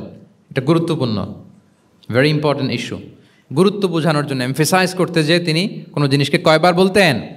3 বার। বিদায় হজের ভাষণ যখন দিলেন, ভাষণ দেয়া শেষ, এবার বলতেছে আল্লাহুম্মা হাল বাল্লাগতু, আল্লাহুম্মা হাল বাল্লাগতু, আল্লাহুম্মা হাল বাল্লাগতু, আল্লাহুম্মা ফাশহাদ। 3 বার বললেন যে আল্লাহ আমাকে যা পৌঁছাতে বলেছেন, হে মহাসমাবেশ তোমরা বলো আমি কি পৌঁছাতে পেরেছি? আমি কি ঠিকঠাক পৌঁছালাম? আমি কি সব তোমাদেরকে বলেছি? সাক্ষ্য দাও, সাক্ষ্য দাও। সবাই বললো ইয়া রাসূলুল্লাহ, আল্লাহ যেমনটি বলেছেন সব আপনি আমাদের কাছে পৌঁছে দিয়েছেন, কিছু লুকোচুরি করেন নাই, কিছু লুকান নাই। তাহলে 3 বার জানতে চাইলেন, কয়বার? হ্যাঁ, এটা রাসূল সাল্লাল্লাহু আলাইহি ওয়াসাল্লামের একটা গুরুত্বপূর্ণ অভ্যেস ছিল, যেটাকে তিনি এমফেসাইজ করতে চাইতেন, যেটা গুরুত্বপূর্ণ কোনো বিষয় এটাকে তিনি রিপিট করতেন বারবার, সাধারণত 3 বার। সাধারণত কয়বার? তাহলে গুরুত্বপূর্ণ জিনিসগুলো আমরা বারবার বলবো যাতে আমাদের শিক্ষার্থীরা সহজে সেটা মুখস্থ করে ফেলতে পারে। আবার রাইডিং শেয়ারের আর একটা ঘটনা, মুআয ইবনে জাবাল রাদিয়াল্লাহু তাআলা আনহু, উনি একবার রাসূল সাল্লাল্লাহু আলাইহি ওয়াসাল্লামের সাথে বাহনের পেছনে ছিলেন, হয়তো উট। কুনতু রিদফান নবী, মুআয ইবনে জাবাল বলেন আমি রাসূল সাল্লাল্লাহু আলাইহি ওয়াসাল্লামের পেছনে একবার বসা ছিলাম। তো তখন হঠাৎ করে রাসূল সাল্লাল্লাহু আলাইহি ওয়াসাল্লাম আমাকে ডাক দিলেন। রাসূল সাল্লাল্লাহু আলাইহি ওয়াসাল্লাম সামনে, মুআয ইবনে জাবাল পেছনে। হঠাৎ ডেকে বললেন ইয়া মুআয ইবনে জাবাল, হে মুআয ইবনে জাবাল। তো তিনি বললেন খুব বিনয়ের সাথে, কুলতু লাব্বাইকা রাসূলুল্লাহি ওয়া সাআদাইক, মানে হে আল্লাহ রাসূল আমি হাজির, আমি প্রস্তুত। হে আল্লাহ রাসূল আপনি খালি অর্ডার করেন, বান্দা হাজির। আমরা এরকম বলি না মাঝে মাঝে বাংলায়, কি বলি? বান্দা হাজির, মানে আমি আছি আপনার খেদমত, আপনি বলেন। তো রাসূল সাল্লাল্লাহু আলাইহি ওয়াসাল্লাম বললেন ইয়া মুআয ইবনে জাবাল লাব্বাইকা রাসূলুল্লাহি ওয়া সাআদাইক, ইয়া রাসূলুল্লাহ আমি হাজির। কিন্তু রাসূল সাল্লাল্লাহু আলাইহি ওয়াসাল্লাম কিছু বলেন না, কিছুই বলেন না। আবার যাচ্ছে, উট যাচ্ছে যাচ্ছে যাচ্ছে, কয়েক মিনিট পরে আবার ডাক দিলেন ইয়া মুআয ইবনে জাবাল, হে মুআয। উনি একই কথা, লাব্বাইকা রাসূলুল্লাহ সাআদাইক, হে আল্লাহ রাসূল আমি হাজির, উপস্থিত। আবার ইয়া মুআয ইবনে জাবাল, হে মুআয। তিনি একই কথা বললেন লাব্বাইকা রাসূলুল্লাহ, 3 বার বললেন। 3 বার মুআয ইবনে জাবাল একই উত্তর দিলেন। তার মানে ওনার আগ্রহটা বাড়াচ্ছেন। রাসূল সাল্লাল্লাহু আলাইহি ওয়াসাল্লাম একটা গুরুত্বপূর্ণ কথা বলবেন, এই কথাটা শোনানোর জন্য মুআয ইবনে জাবালের উনি কি করতেছেন? ভেতর থেকে কথা বুঝতেছেন আমার সবাই? আগ্রহটা আরও বাড়াচ্ছেন, আরও বাড়াচ্ছেন। যখন দেখলেন যে না, আগ্রহ একেবারে 100-এ 100, এখন বললে সেটা রিসিভ করতে পারবে, কাজে দিবে, তখন তিনি বললেন যে মুআয তুমি কি জানো হাল তাদরি মা হাক্কুল্লাহি আলাল ইবাদ, বান্দার উপর আল্লাহর হক কি জানো? তিনি বললেন আল্লাহু ওয়া রাসূলুহু আ'লাম, আল্লাহ আল্লাহ রাসূল ভালো জানে। সাহাবাদের একটা বৈশিষ্ট্য ছিল, they are very down to earth, মানে আউট অফ হাম্বলনেস তারা বলতেন আল্লাহ আল্লাহ রাসূল ভালো জানে।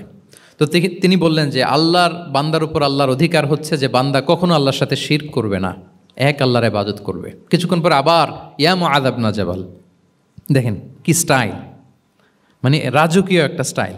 ইয়া মুআয ইবনে জাবাল, আবার তিনি লাব্বাইকা রাসূলুল্লাহ সাআদাইক, হে আল্লাহ রাসূল আমি তো হাজির। তুমি কি জানো যে আল্লাহর প্রতি বান্দার হক কি?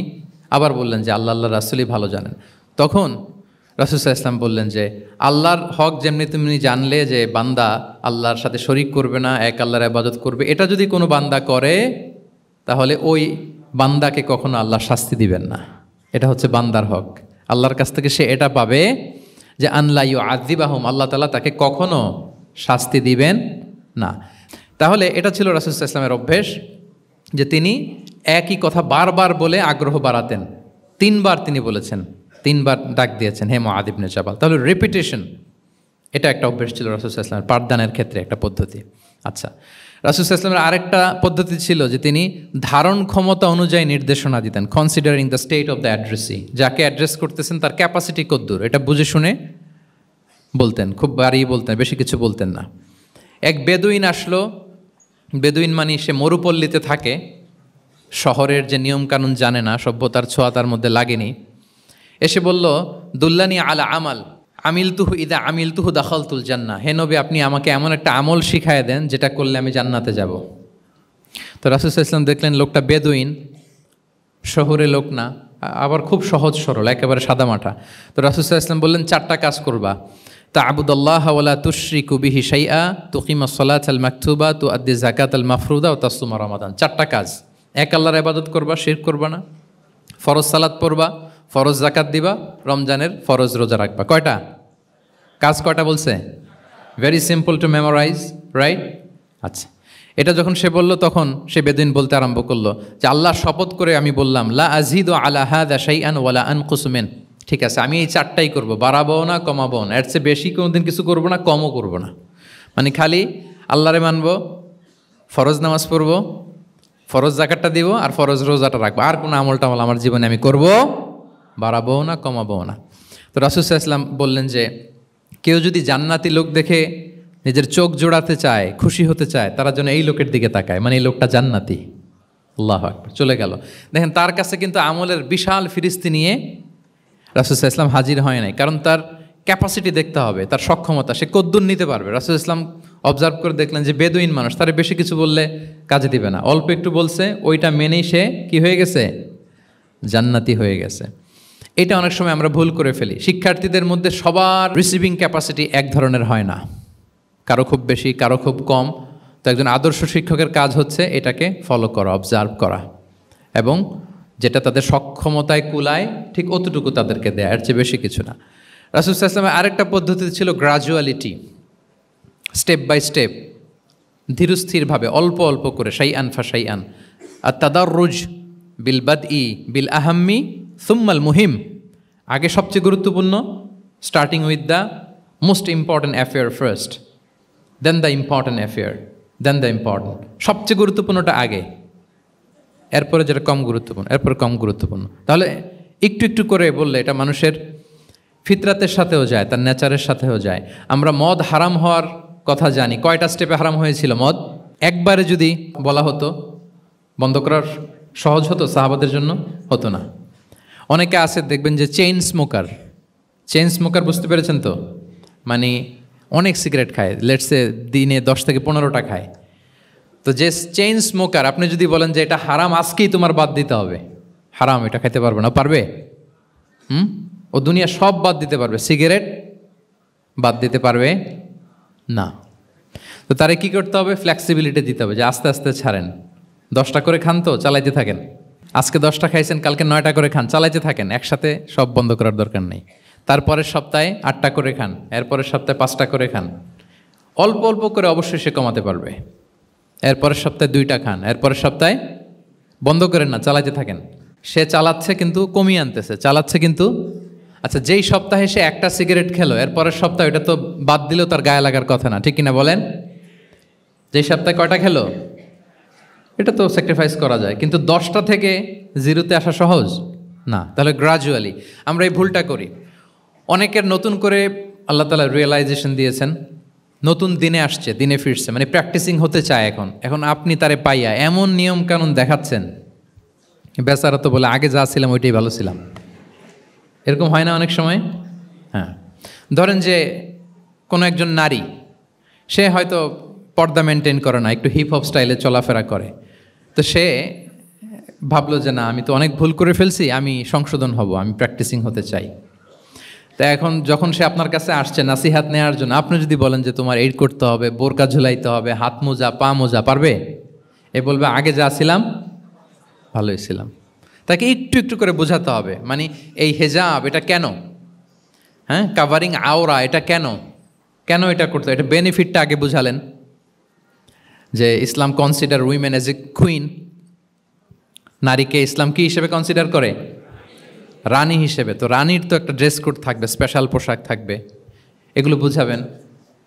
সে যাতে একটু নিজেকে গুছিয়ে চলে, শুরুর দিকে আপনি এই বার্তা দিতে পারেন যে একটু গুছিয়ে চলতে হবে। এরপর একটু শালীন পোশাকে যেন সে অভ্যস্ত হয়, এটা বললেন। সে যখন শালীন পোশাকে অভ্যস্ত, তারপরে হেজাবের ফজিলত বললেন, সে যেন হেজাব পরে। যখন সে হেজাব পরে, এরপরে তাকে নেকাবের কথা বললেন। এইভাবে আস্তে আস্তে তাকে বোঝাতে হবে। কিন্তু একবারে যদি সব চাপিয়ে দেন, বলেন তো আওয়াজ করে, সে কি ওটা রিসিভ করতে পারবে? কারণ এই যে গ্রাজুয়ালিটি আর তাদাররুজ, এই সিস্টেমটা আপনি ভায়োলেট করেছেন, করেন নাই। মুআয ইবনে জাবাল রাদিয়াল্লাহু তাআলা আনহুকে আল্লাহ রাসূল সাল্লাল্লাহু আলাইহি ওয়াসাল্লাম তিনি ইয়ামানের গভর্নর করে পাঠিয়েছেন। তো পাঠানোর আগে he was explaining a teaching guideline to his fellow সাহাবা। ওনাকে শিখাইতেছেন, তুমি যে যাবা মুআল্লিম হিসেবে, গভর্নর হিসেবে, কীভাবে দাওয়াতটা দিবে আগে শোনো। তিনি মুআয ইবনে জাবালকে বললেন, ইন্নাকা তা'তি কওমান মিন আহলিল কিতাব। হে মুআয, জেনে রাখো, এমন একটা এলাকায় তোমাকে পাঠাচ্ছি, তারা কিন্তু আহলে কিতাব, মানে তারা হচ্ছে Jewish and Christian community, they are not Muslim, তারা কিন্তু ইহুদি খ্রিস্টান ওখানে। সো তুমি কিভাবে দাওয়াত দিবা? ফাদউহুম ইলা শাহাদাতি আন লা ইলাহা ইল্লাল্লাহ আন্না মুহাম্মাদুর রাসূলুল্লাহ। প্রথমে তাওহীদের দাওয়াত দিবা। আওয়াজ করে বলেন, প্রথমে দাওয়াত হবে কিসের? তাওহীদের। ফাইনহুম আতাউ লিযালিক, বাক্যটা খেয়াল করেন। যখন তারা এটা মেনে নিবে, এটাতে অভ্যস্ত, তারপর তুমি দাওয়াত দিবা যে আল্লাহ প্রতিদিন 5 ওয়াক্ত সালাত ফরজ করেছেন। কয় ওয়াক্ত? 5 ওয়াক্ত সালাত। আচ্ছা, ফাইনহুম আতাউ লিযালিক, যখন তারা 5 ওয়াক্তে সালাতেও অভ্যস্ত হবে, তখন বলবা যে আল্লাহ তাআলা ধনীদের উপর যাকাত ফরজ করেছেন। ফাইনহুম আতাউ লিযালিক, যখন ওইটা মানবে, এরপরে বলবা রমজানের রোজা ফরজ করেছেন। সুবহানাল্লাহ, সুবহানাল্লাহ, আল্লাহু আকবার। তাহলে ধাপে ধাপে দেখেন, এই যে টিচিং গাইডলাইন তিনি দিচ্ছেন ওনার ফেলো সাহাবাকে, ফেলো ক্যাম্পেনিয়নকে, যে তুমি ইয়ামানে যে একবারে সব বিধান তুমি যা জানো, মনে করো না যে সবাই ওইটা মানবে। তারা জুইশ, তারা ক্রিশ্চিয়ান, একটু একটু করে তাদেরকে দাওয়াত দিতে হবে। তাহলে গ্রাজুয়ালিটি, পাঠদান পদ্ধতির একটা অন্যতম বিষয় হচ্ছে কি? গ্রাজুয়ালিটি, মানে ধাপে ধাপে, ধীরে ধীরে, অল্প অল্প করে বোঝানো। আচ্ছা, রাসূল সাল্লাল্লাহু আলাইহি ওয়াসাল্লাম মাঝে মাঝে কোনো কথার গুরুত্ব বোঝানোর জন্য শপথ করতেন। Drawing attention by making oath, শপথ করে কথার গুরুত্ব বোঝাতেন। তিনি বলতেন, ওয়াল্লাহি ইন্নী লা আস্তাগফিরুল্লাহ ওয়া আতুবু ইলাইহি ফিল ইয়াউমি আকসারা মিন ৭০ মাররা। আল্লাহর শপথ, আমি নবী প্রতিদিন ৭০ বারেরও বেশি তওবা ইস্তেগফার করি। কয় বারেরও বেশি? ৭০ বার। এই কথাটার তাওবা ইস্তেগফারের গুরুত্ব বোঝাতে যেয়ে তিনি শুরুতে বলেছেন ওয়াল্লাহি, আল্লাহর শপথ। এরকম অনেক হাদিসে পাওয়া যায়, তিনি বলেছেন ওয়াল্লাযী নাফসু মুহাম্মাদিন বিয়াদিহি, ওই সত্তার শপথ যার হাতে মুহাম্মাদের আত্মা। আবার মাঝে মাঝে বলেছেন ওয়াল্লাযী নাফসি বিয়াদিহি, ওই সত্তার শপথ যার হাতে আমার আত্মা। এভাবে বলে তিনি কথা শুরু করেছেন। যখন তিনি এরকম শপথ করতেন, তখন কথার গুরুত্ব বোঝা যেত। কি বোঝা যেত? গুরুত্ব বোঝা যেত। তাহলে শপথ করে মাঝে মাঝে তিনি জিনিস বোঝাতেন। আচ্ছা, আমরা আমাদের বিভিন্ন প্রেজেন্টেশন বা লেকচার বোঝানোর জন্য অনেক মিনস ইউজ করি না? আল ওয়াসাইল তা'লিমিয়া, এটাও কিন্তু রাসূল সাল্লাল্লাহু আলাইহি ওয়াসাল্লাম করতেন। আমরা কি কি করি? আমি তো জানি না আপনাদের আইএসসিতে ক্লাসরুমগুলো কেমন, নিশ্চয়ই সেখানে হোয়াইট বোর্ডে তো আছেন। হোয়াইট বোর্ডে কী দিয়ে লেখা হয়? মার্কার। আচ্ছা, প্রেজেন্টেশন স্লাইড মাঝে মাঝে ইউজ করেন না? বা টিচার করে কি না? তো সেটা কীভাবে করে? মাইক্রো প্রজেক্টর দিয়ে করে। এগুলো হচ্ছে আল ওয়াসাইল তা'লিমিয়া। তো রাসূল সাল্লাল্লাহু আলাইহি ওয়াসাল্লামের সময় তো এই স্লাইডও ছিল না, ডিজিটাল বোর্ডও ছিল না, হোয়াইট বোর্ডও ছিল না, হ্যাঁ, মার্কার ছিল না, ওইরকম কিছু ছিল না। তো উনি কি ইউজ করতেন? উনিও চমৎকার চমৎকার কিছু মাধ্যম ইউজ করতেন। আপনারা শুনলে অবাক হবেন। আপনাদের মনোযোগ আছে তো সবার, না? আচ্ছা, আমরা দেখি যে উনি কি কি ইউজ করতেন। উনি অনেক ধরনের ভিজুয়াল ডেমনস্ট্রেশন করতেন। ভিজুয়াল ডেমনস্ট্রেশন মানে যেটা আপনি চোখ দিয়ে দেখে শিখে ফেলবেন, বুঝে যাবেন। হ্যাঁ, visual demonstration. Physical gesture use করে এটা করতেন। ফিজিক্যাল জেস্চার, অঙ্গভঙ্গি, বাংলা কি বলে? অঙ্গভঙ্গি। রাসূল সাল্লাল্লাহু আলাইহি ওয়াসাল্লাম, এটাতে তো আর কিছু আধুনিক বিজ্ঞান, আইটি তো লাগতেছে না। কি বলেন? আমার হাত পা দিয়ে আমি একটা কিছু বোঝাচ্ছি। তো রাসূল সাল্লাল্লাহু আলাইহি ওয়াসাল্লাম কিন্তু এটা করতেন। একবার তিনি ইয়াতিমের রক্ষণাবেক্ষণ যারা করে তাদের মর্যাদা কত, ফজিলত কত, এটা বোঝাতে যে একবার তিনি বলতেছেন, আনা ওয়া কাফিলুল ইয়াতিমি ফিল জান্নাতি কাহাতাইন, আমি এবং এতিমের রক্ষণাবেক্ষণকারী জান্নাতে ঠিক এইভাবে থাকবো। এইভাবে থাকবো মানে খুব কাছাকাছি থাকবো। He will be my neighbour, very close neighbour. এবং বোঝাতে যে এই যে উস্তা আর সাব বাবা, দুই আঙ্গুল এভাবে, এই আঙ্গুল থেকে এই আঙ্গুলের দূরত্ব কতটুকু? 1 মাইল নাকি কত? একেবারে কাছে, এই আঙ্গুল থেকে আঙ্গুলের তেমন কোনো দূরত্বই নাই, মানে খুব কাছে। এটা দিয়ে তিনি বুঝালেন আমি এবং এতিমের রক্ষণাবেক্ষণকারী ঠিক এভাবে থাকবো যেভাবে এই দুটো আঙ্গুল কাছাকাছি। আল্লাহু আকবার। তাহলে এই যে ফিজিক্যাল জেস্টার ইউজ করলেন কিনা, অঙ্গভঙ্গি, এটাকে বলে ভিজুয়াল ডেমনস্ট্রেশন। কি বলে? Visual demonstration. এবং রিসার্চাররা বলতেছেন যে approximately 80% of human learning comes through the visual demonstration. মানে আইজ দিয়ে, চোখ দিয়ে আমরা আমাদের শেখার 80% শিখে ফেলি। আমাদের শিখনের অলমোস্ট 80% আমরা দেখে দেখে শিখি। তাহলে রাসূল সাল্লাল্লাহু আলাইহি ওয়াসাল্লাম ভিজুয়াল ডেমনস্ট্রেশন করলেন, আনা ওয়া কাফিলুল ইয়াতীমি ফিল জান্নাতি কাহাতাইন। আচ্ছা, আরও দেখি হাদিসে এরকম আরও পাওয়া যায়। আমরা যে মুমিনরা ভাই ভাই, বিভিন্ন হাদিসে বিভিন্ন টেক্সটে রাসূল সাল্লাল্লাহু আলাইহি ওয়াসাল্লাম বলেছেন। এটা ইসলামের একটা খুব মৌলিক কথা, আমরা সবাই জানি না? আমরা সবাই কি এই অডিটোরিয়ামে আমরা যারা বসে আমরা সবাই কি? আল মুমিনু আখুল মুসলিম, একে অপরের ভাই। আমাদের মধ্যে আবার আরেকটা সমস্যা আছে, আমরা দেখা যায় যে প্রত্যেকে যেই দল করে ওই দলের এরা ভাই ভাই আর কি, এরকম। এই হাদিসের একটা নিজস্ব অর্থ বলয় আমরা করে নিয়েছি যে ভাই ভাই ঠিক আছে, বাট আমি এই দলের, সো আমরা ভাই ভাই। আচ্ছা, ওরা ওই দল, তো ওরা কি নিজেরা নিজেরা আসলে কি এই ভাই ভাই নাকি? না, যারাই কালেমা শাহাদাতে বিশ্বাসী, যারা আমাদের কেবলাকে কেবলা মানে, যারা ঈমান এনেছে, তারা সবাই আমরা কি ভাই ভাই। এই যে আমাদের ভ্রাতৃত্বের বন্ধনটা যে খুব অটুট এবং মজবুত সুদৃঢ়, এটা বোঝানোর জন্য রাসূল ইসলাম একবার বললেন আল মুমিনু লিল মুমিনি কাল বুনিয়ান। মুমিন যে ভাই ভাই, এই ভ্রাতৃত্বের বন্ধন হচ্ছে সুদৃঢ় প্রাচীরের মতো। ইয়াশুদ্দু বা'দুহু বা'দা, one side strengthening the other. একটা বড় প্রাচীর, যেমন এই বিল্ডিংটা যেমনি এই পাশ ওই পাশটাকে মজবুত করে ধরে রেখেছে, ওই পাশ যেমনি এটাকে মজবুত করে ধরে ঠায় দাঁড়িয়ে আছে বছরের পর বছর, যুগের পর যুগ। রাসূল সাল্লাল্লাহু আলাইহি ওয়াসাল্লাম বললেন মুমিন যে ভাই ভাই, তাদের সম্পর্কটা এরকম সুদৃঢ়। কতটা সুদৃঢ় এটা বলতে যে ওয়াশাব্বাকা বাইনা আসওয়াবিহি, তিনি হাতের এই 5 আঙ্গুল, এই 5 আঙ্গুলের ভেতরে ঢুকাই দিলেন। এরকম ধরেন তো একটু সবাই। আচ্ছা, ঢুকিয়ে একটু চাপ দেন, এখন ব্যাপারটা অনেক মজবুত হয়ে গেল না? হ্যাঁ, কেউ চাইলে কি সহজে ছোটাতে পারবে? না। তাহলে এই যে আরেকটা ভিজুয়াল ডেমনস্ট্রেশন পাইছেন, পেয়েছেন?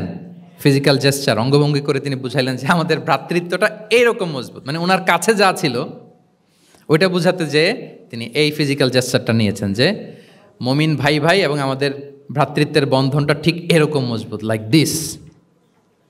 তাহলে এটাকে বলে ভিজুয়াল ডেমনস্ট্রেশন, যেহেতু এতে করে সাহাবারা সহজে বুঝতো, এটা দিয়ে সহজে বুঝলো। আবার মাঝে মাঝে তিনি ড্রয়িং করেছেন, আমাদের মতো ডিজিটাল সিস্টেমে ড্রয়িং করে না, এখন তো খুব ইজি। তো তিনি কীভাবে ড্রয়িং করেছেন, একবার সাহাবিদেরকে নিয়ে তিনি মরুভূমির মাঝখানে খেজুরের ডাল নিয়ে একটা স্ট্রেট লাইন, সরল রেখা আঁকলেন। খাত্তা লানা রাসূলুল্লাহি সাল্লাল্লাহু আলাইহি ওয়াসাল্লাম খাত্তান, আল্লাহ রাসূল সাল্লাল্লাহু মরুভূমিতে খেজুরের ডাল দিয়ে টেনে একটা স্ট্রেট লাইন, মানে সরল রেখা আঁকলেন।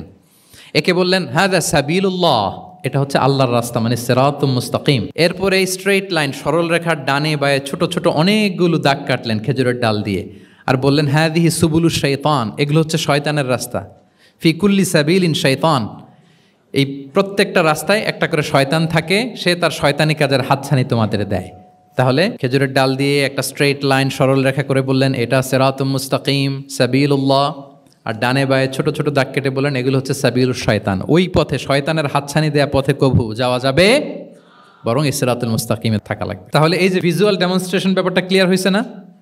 কাফিলুল ইয়াতীমি কাহাতাইন শাব্বাকা বাইনা আসাবিহি খাত্তা লানা রাসূল সাল্লাল্লাহু আলাইহি ওয়াসাল্লাম খাত্তা। তাহলে এভাবে ওনার সাধ্যের নাগালে যা যা ছিল সাহাবাদেরকে আরও বুঝাতে, ভালো করে to clarify the issue, to visualise the matter, রাসূল সাল্লাল্লাহু আলাইহি ওয়াসাল্লাম এগুলোর ব্যবহার করেছেন। এরপর মাঝে মাঝে সাহাবীদের মস্তিষ্কের যাতে ব্যায়াম হয়, শিক্ষার্থীর কল্পনার জগতে কোনো কিছু চিত্রায়িত করা, এতে করে মস্তিষ্কের ব্যায়াম হয় আর কি, to enhance the power of imagination, আপনার ইমাজিনারি পাওয়ারকে ডেভেলপ করবার জন্য।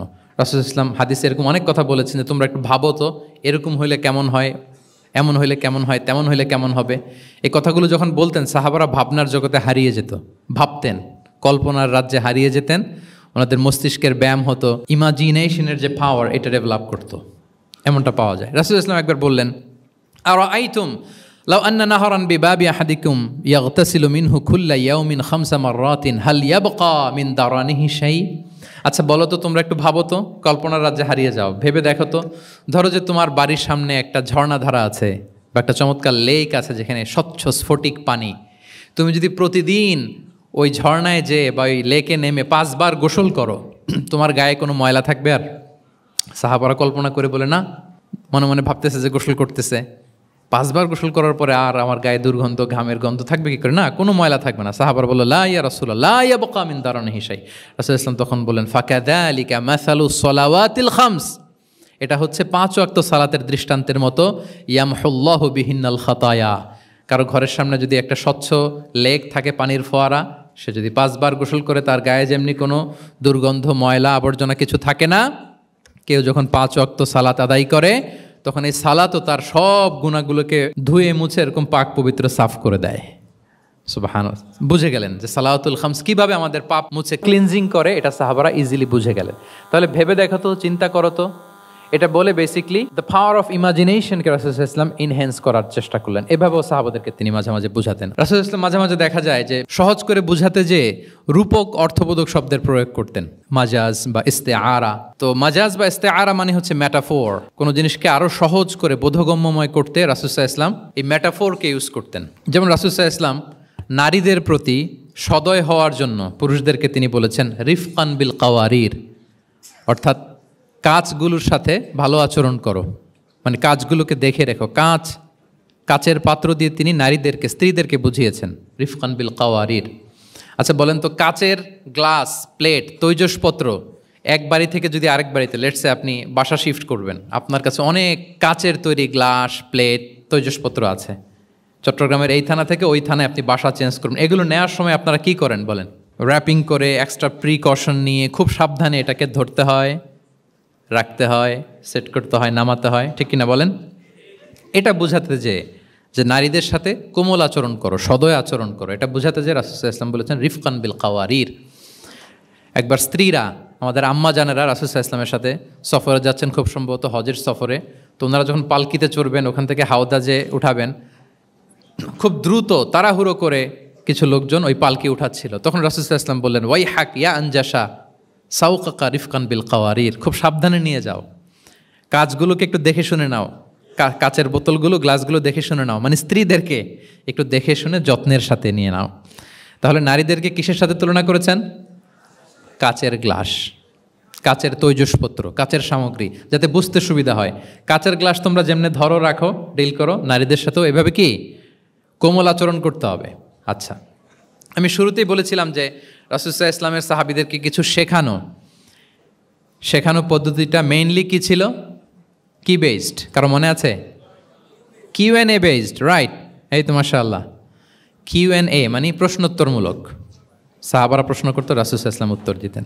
কারণ কোরআনেও আমাদেরকে উৎসাহিত করা হয়েছে, ফাসআলু আহলা যিকরি ইন কুনতুম লা তা'লামুন, যদি না জানো তাহলে আহলু যিকির বা আহলুল ইলমকে জিজ্ঞেস করে জেনে নাও। এবং রাসূল সাল্লাল্লাহু আলাইহি ওয়াসাল্লাম বলেছেন, ফাইন্নামা শিফাউল আইয়ি আস-সুআলু, অজ্ঞতার চিকিৎসা হচ্ছে প্রশ্ন করা। আপনি জানেন না তো আপনার কাজ কি করবেন? প্রশ্ন করবেন। আপনার টিচারকে প্রশ্ন করবেন, আপনার শায়েখকে কোশ্চেন করবেন, রিসার্চারকে আপনি বারবার কোশ্চেন করতে হবে। প্রশ্ন মানে তাকে জর্জরিত করতে, যত কোশ্চেন করবেন তত আপনি শিখতে পারবেন, যত কোশ্চেন করবেন তত আপনি শিখতে পারবেন। রাসূল সাল্লাল্লাহু আলাইহি ওয়াসাল্লাম এই পদ্ধতিটা সবচেয়ে বেশি অবলম্বন করতেন। কিছু নমুনা তো আমরা ইতিমধ্যে দেখেছি। আমরা আরও ভিতরে ঢুকি। রাসূল সাল্লাল্লাহু আলাইহি ওয়াসাল্লাম মাঝে মাঝে সাহাবাদেরকে প্রশ্ন করতেন, drawing attention of the listener by throwing question. প্রশ্ন ছুড়ে দেওয়ার মাধ্যমে ওনাদের মনোযোগ আছে না নাই এটা দেখতেন। এই যে মাঝে মাঝে আমি আপনাদেরকে জিজ্ঞেস করলে দেখা যায় যে আমি বুঝতে পারি যে আপনারা আমার সাথে আছেন না নাই। আপনাদের মনোযোগ আছে তো? আচ্ছা, ঠিক আছে, প্রশ্ন করবো একটু পরে। পুরো আলোচনা শেষে দিয়ে একটা প্রশ্ন করবো, দেখি কে কতটুকু মনে রাখতে পারলেন।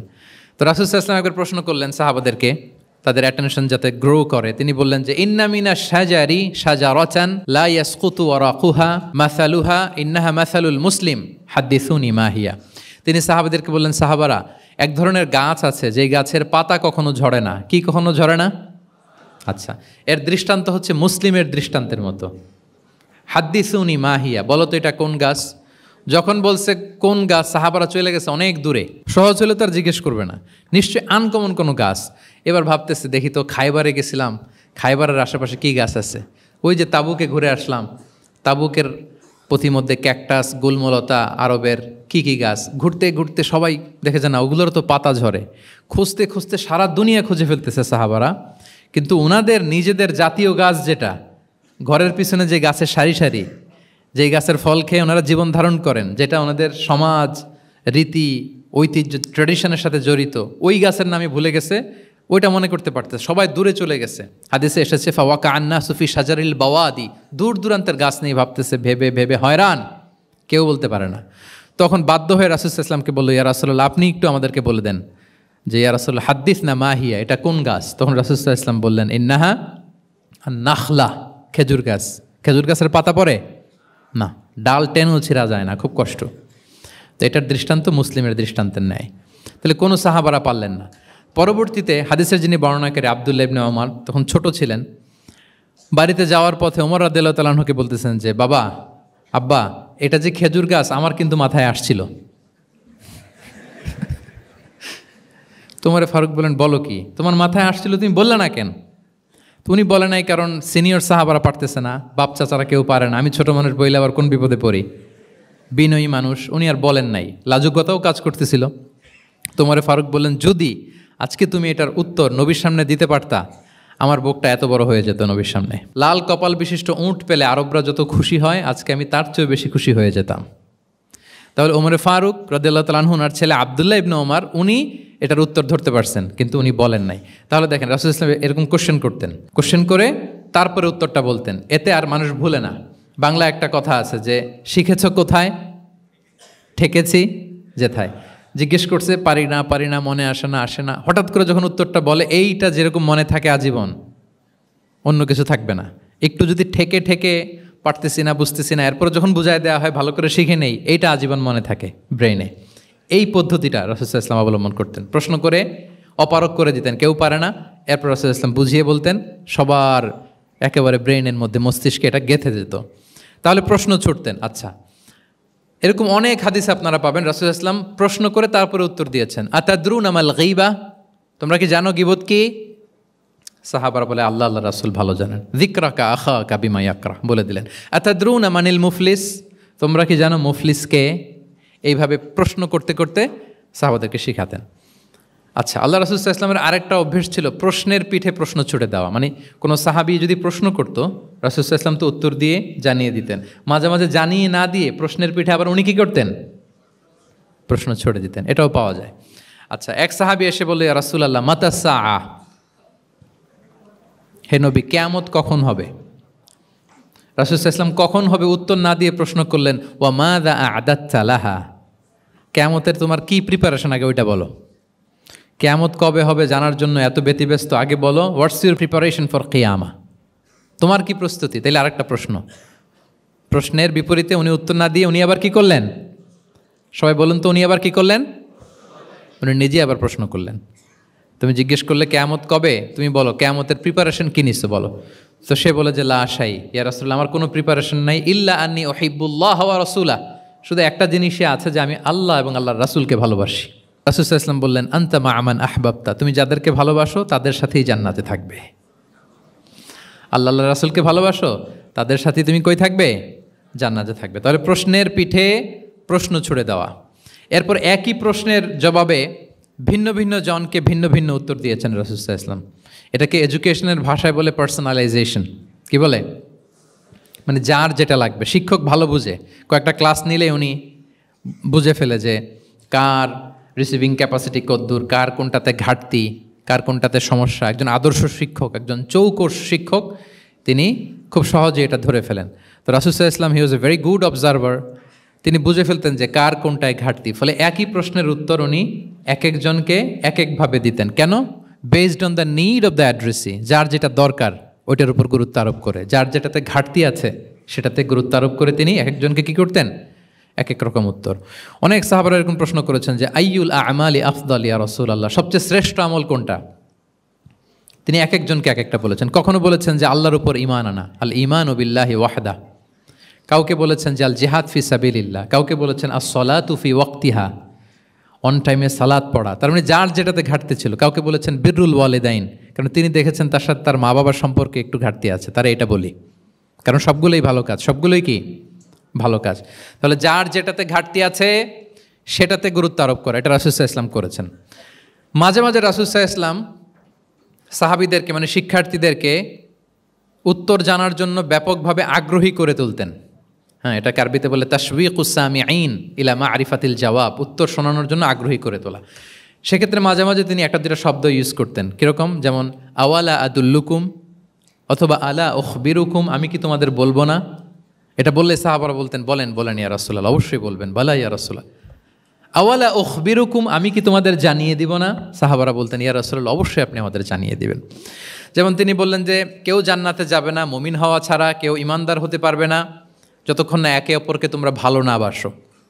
তাহলে তো এটা গুরুত্বপূর্ণ বিষয়, একে অপরকে ভালো না বাসলে নাকি মুমিনই হওয়া যাবে না, আর মুমিন না হলে তো জান্নাতেই যাওয়া যাবে না। তখন রাসূল ইসলাম বললেন আওয়ালা আদুল্লুকুম আলা শাইইন ইযা ফাআলতুমুহু তাহাবাবতুম, আমি কি তোমাদেরকে বলবো না এমন একটা আমলের কথা যেটা করলে তোমাদের পারস্পরিক হৃদ্যতা বাড়বে, ভালোবাসা বাড়বে।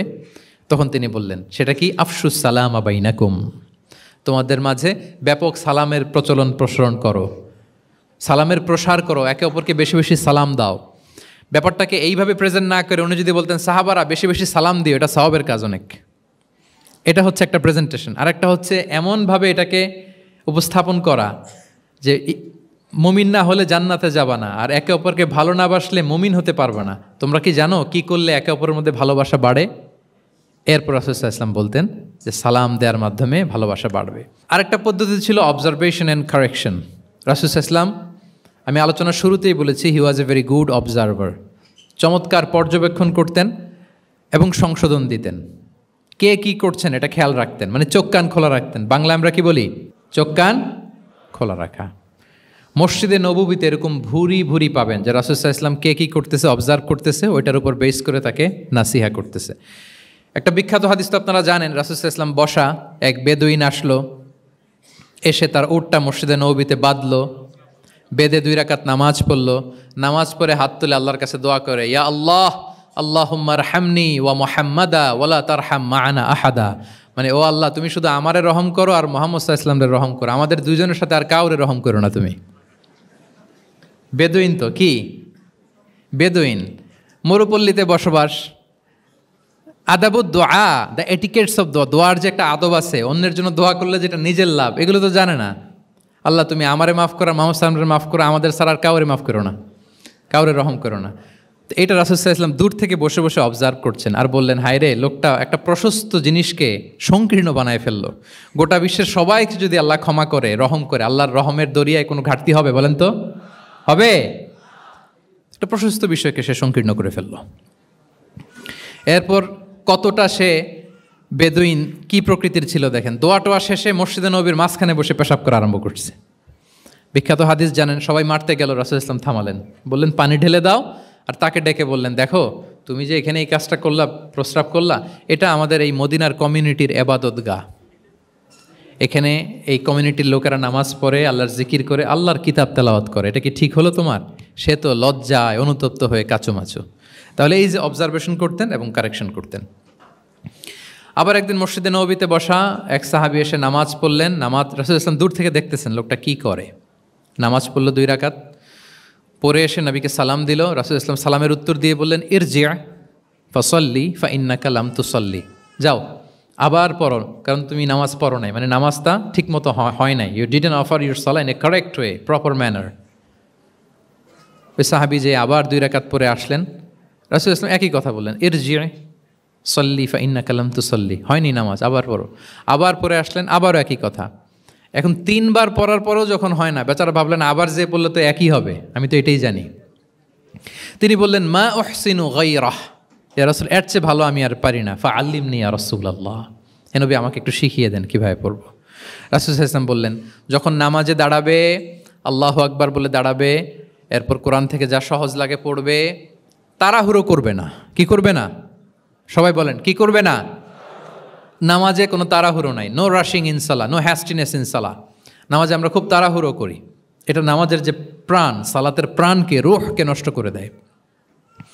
যখন রুকুতে যাবে স্ট্রেইট ফরওয়ার্ড রুকু করবে, হাত্তা তাতমা ইন্না রাকিআন।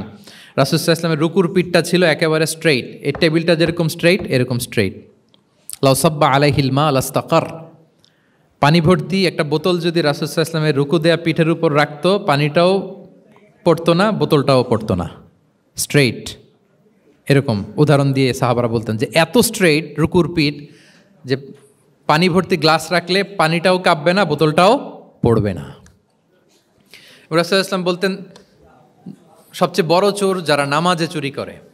সাহাবারা বললেন, এটা আবার কিভাবে? তিনি বললেন, লা ইউতিম্মু রুকুআহু ওয়া সুজুদাহ, তারা নামাজের চোর যারা রুকু সেজদা ঠিক মতো করে না। তো বললেন যে রুকু থেকে আবার স্ট্রেট হয়ে দাঁড়াবে, যখন সিজদায় যাবে ইতমিনানের সাথে, উইথ রিল্যাক্সেশন। নামাজের মধ্যে কি থাকবে?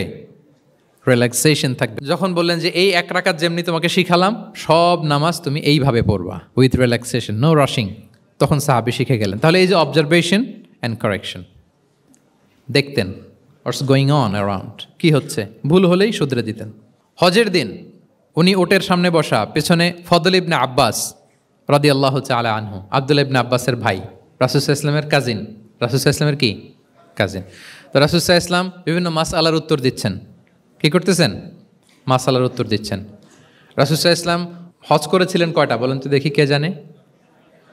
হ্যাঁ, মাত্র একটা করছে। ঠিকঠাক আছে তো উত্তর? সবাই বলেন, কয়টা হজ করেছিলেন? হ্যাঁ, আসলে রাসূল সাল্লাল্লাহু আলাইহি ওয়াসাল্লাম কেবলমাত্র জীবনে কয়টা হজ করেছেন? একটা হজ করেছেন, 4টা উমরা করেছেন। আচ্ছা, এবার যেহেতু একটা হজ করেছেন, মানুষের অনেক ভুল হয়ে যাওয়া তো খুব স্বাভাবিক, কি বলেন? স্বাভাবিক না? স্বাভাবিক। ফলে 10 জিল হজ, যেটা ভেরি হ্যাকটিক ডে, একদিনে অনেক কাজ করতে হয়, 5টা কাজ। জামরায় স্টোনিং করতে হয়, পাথর মারো, স্লটার করো, প্রাণী জবাই করো, মাথার চুল ফেলে দাও, আবার চলে যায় মক্কায়, ফরজ তাওয়াফ করো, সাই করো, ফিরে আসো। তো এই যে 5টার সিকোয়েন্স অনেকে রাখতে পারে না, ভুল করে ফেলে। এখন 1400 বছর পরে, মুআল্লিমরা এত তালিমের পরেও আমরা ভুল করে ফেলি। তাহলে ওই সময় কি হয়েছিল বলেন? এটা ছিল প্রথম হজ। তো রাসূল সাল্লাল্লাহু আলাইহি ওয়াসাল্লাম জানেন আজকে তো অনেক ভুল করবে, তিনি আকাবা, মিনার পাশে আকাবার এখানে হেল্পলাইন সার্ভিস চালু করছেন, মানে নিজে দাঁড়ায় আছেন, দেখি কার কি ভুল হয়, জিজ্ঞেস করলে মাসালা বলে দেব। সুবহানাল্লাহ। তো এসে একজন বলে যে, ইয়া রাসূলুল্লাহ, আমি তো ওই আগে কুরবানি পরে চুল কাটা, আমি আগে চুল কেটে ফেলছি। রাসূল সাল্লাল্লাহু আলাইহি ওয়াসাল্লাম বলে, ইফআল ওয়ালা হারাজ, ওকে, কোনো সমস্যা নেই, যাও। আরেকজন এসে বলে, আমি তো আগে এটা করছি। ওই দিন যাই নবীকে জিজ্ঞেস করা হয়েছে, নবী সাল্লাল্লাহু আলাইহি ওয়াসাল্লাম ফ্লেক্সিবিলিটি দিয়ে দিয়েছেন, বলে করো, অসুবিধা নাই। তো ওই যে দাঁড়িয়ে তিনি মাসালা বলতেছেন, পেছনে ছিল ফদল ইবনে আব্বাস, ছোট ছোট সাহাবী, তরুণ। তো খাসাআম গোত্রের এক নারী আসছিল একটা মাসালা জিজ্ঞেস করতে, and she was a very beautiful lady, বেশ সুন্দরী ছিল। তো এসে রাসূল সাল্লাল্লাহু আলাইহি ওয়াসাল্লামকে যখন প্রশ্ন করতেছে, ফদল ইবনে আব্বাস নারীর দিকে তাকায় আছে, এবং ওই নারীও ফদল ইবনে আব্বাসের দিকে তাকায় আছে। রাসূল সাল্লাল্লাহু আলাইহি ওয়াসাল্লাম উত্তরও দিচ্ছেন, আবার খেয়াল করতেছেন যে চোখাচোখি হয়ে যাচ্ছে।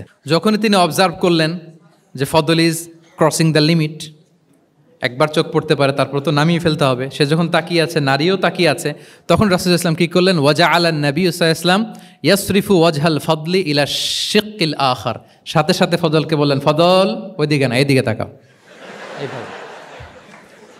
এটা সরাসরি হাদিসের অনুবাদ করে শোনাচ্ছি, আমার পক্ষ থেকে না, এবং বুখারীর হাদিস। ফাজআলা ইয়াসরিফু ওয়াজহাল ফদলি, ফদল ইবনে আব্বাসের চেহারাটা রাসূল সাল্লাল্লাহু আলাইহি ওয়াসাল্লাম ঘুরিয়ে ফেললেন যে ফদল ওইদিকে তাকানো যাবে না, এদিকে তাকাও। ফদল রাদিয়াল্লাহু তাআলা আনহু নিজেকে সামলে নিলেন। এই যে this is the point, observation. এটা কি বলে? Observation and correction. রাসূল ইসলাম, he was a very good observer, what's going on around, কী চলতেছে সব দিকে চোখ কান খোলা। বাংলায় কি বলে? বাংলায় বললে বুঝবেন ভালো, চোখ কান খোলা রাখতে হবে। তো রাসূল ইসলাম খেয়াল করলেন এবং ওনার চেহারা ঘুরিয়ে দিলেন। এভাবে তিনি কেউ ভুল করলে শুধরে দিতেন। এবং শুধরে দেওয়ার আরেকটা নিয়ম রাসূল ইসলাম, আল্লাহু আকবার, অনেক পয়েন্টস এখানে, যে কিভাবে তিনি অন্যের ভুল শুধরাতেন। কিভাবে ভুল শুধরাতেন? আমরা কিভাবে ভুল শুধরাই? বাংলাদেশের যে টেন্ডেন্সি, কেউ ভুল করলে আর মাইক্রোফোন যদি পাই যে মাহফিলে, এইবার তো পাইছি ওই বেটারে, ও কাফের, ওর দাদা কাফের, ওর 14 গোষ্ঠী কাফের, ও মারা যাওয়ার পরে যেখানে কবর দিবে, ওই কবরের উপর যে ঘাস উঠবে, ওই ঘাস যে গরু খাবে, ওই গরুর দুধ যে খাবে, ও কাফের। আমি জাস্ট সিনারিওটা আপনাদের সাথে শেয়ার করি যে নিয়ম হচ্ছে কি। লেটস সে আমার একজন কো স্পিকার কোনো কিছু একটা ভুল করে ফেলছে, তার জানা নাও থাকতে পারে, আবার আমারও একটা জিনিস জানা নাও থাকতে পারে। কেউ ভুল করলে শুধরানোর নিয়ম হচ্ছে, সে যে ভুলটা করলো এটা যে ভুল এটা জানানো, যে অনেকে এরকম এরকম বলে, আসলে এটা ঠিক না, বরং ঠিক হচ্ছে এটা, এবং এর পক্ষে দলিল হচ্ছে এটা, জাস্ট এটা বলে দেওয়া। এটা যদি বলে দেয় তাহলে কি হবে? যখন ওই যে ভুল করছে সে যখন শুনবে, তার নাম তো আর বলা হয় নাই, সে তো বুঝে যাবে এটা তো আমি ভুলটা করছি, ফলে আমি শুধরে গেলাম, ওই লোক শুধরে যাবে, আর বাকি যারা লিসেনার, শ্রোতা, তারা সবাই সতর্ক হয়ে যাবে। তাইলে যেটা উদ্দেশ্য ছিল কাউকে শুধরানো, ওটা হয়ে গেছে না? কারো নাম নেওয়া প্রয়োজন হয়েছে? বলেন তো। রাসূল সাল্লাল্লাহু আলাইহি ওয়াসাল্লাম যখন কাউকে কারেক্ট করতেন তখন কখনো কারো নাম ধরে শুধরাতেন না, কারেক্ট করতেন না। আল্লাহু আকবার। নাম ধরে শুধরাতেন না, পাছে না সে লজ্জা পেয়ে যায়, পাছে না সে বিব্রত হয় মানুষের সামনে। সুবহানাল্লাহ। অন্যের রাইটস, অন্যের ব্যক্তিত্বের ব্যাপারে কতটা মর্যাদাশীল ছিলেন। কারণ কারো নাম ধরে তো আমার শুধরানোর দরকার নাই, এটা যে ভুল সোসাইটিকে এটা জানালেই হবে। তাহলে যে ভুল করছে সে শুধরে গেল, বাকিরা সতর্ক হয়ে গেল, ঠিক না? আচ্ছা, 3 সাহাবী মিলে একবার ভাবলো রাসূল সাল্লাল্লাহু আলাইহি ওয়াসাল্লাম বাড়িতে কি কি আমল করে আমরা একটু আম্মাজানদের জিজ্ঞেস করি, তাহলে আমরাও আমাদের আমল একটু বাড়াবো। যে জিজ্ঞেস করলো যে আম্মাজানারা একটু বলেন তো উনি বাসায় কি কি ইবাদত করে, কতটুকু কোরআন পড়ে, তাহাজ্জুদ কেমনে পড়ে। আম্মাজানরা বর্ণনা দিলেন। বর্ণনা শোনার পরে কান্নাহুম তাকাল্লুহা, ওনাদের কাছে একটু কম মনে হইলো, মানে অনেক এক্সপেকটেশন নিয়ে আসছিল।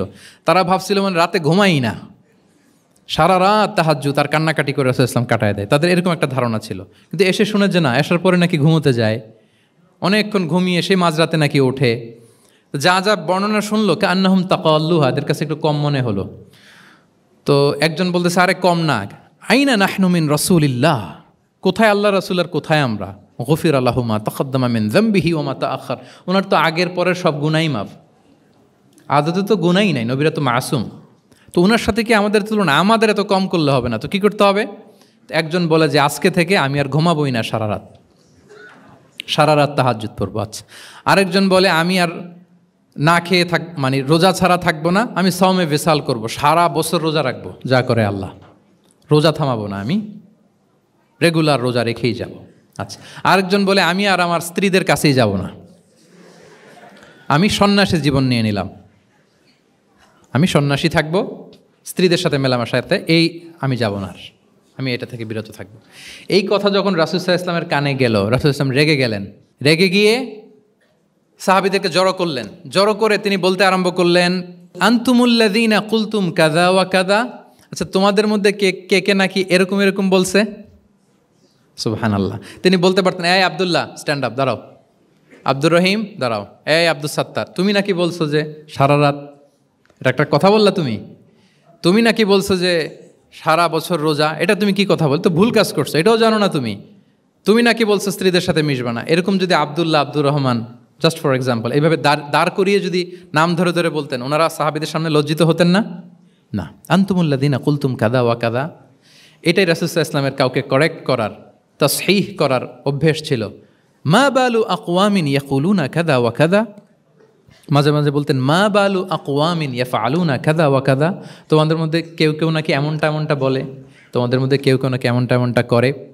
কই আমি তো রাতে ঘুমাই আবার সালাত পড়ি, কই আমি তো রোজা রাখি সোম বৃহস্পতি, বাকি দিনগুলোতে খাই, কই আমি তো আমার স্ত্রীদের সাথে মেলামেশা করি, এই সব কিছুকে ব্যালেন্স করেও তো আমার নবুয়তির তো আমার কোনো সমস্যা হয় নাই, আল্লাহ ভীরু হতে তো সমস্যা হয় নাই। ওয়াল্লাহি ইন্নী লা আখশাকুম লিল্লাহি ওয়া আতকাকুম লাহ, আল্লাহর শপথ আমি তোমাদের চাইতে আল্লাহকে বেশি ভয় করি, আমি তোমাদের চাইতে বেশি মুত্তাকি।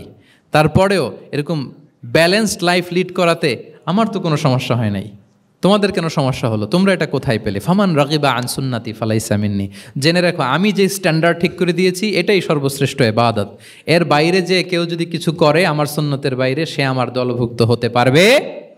সুবহান।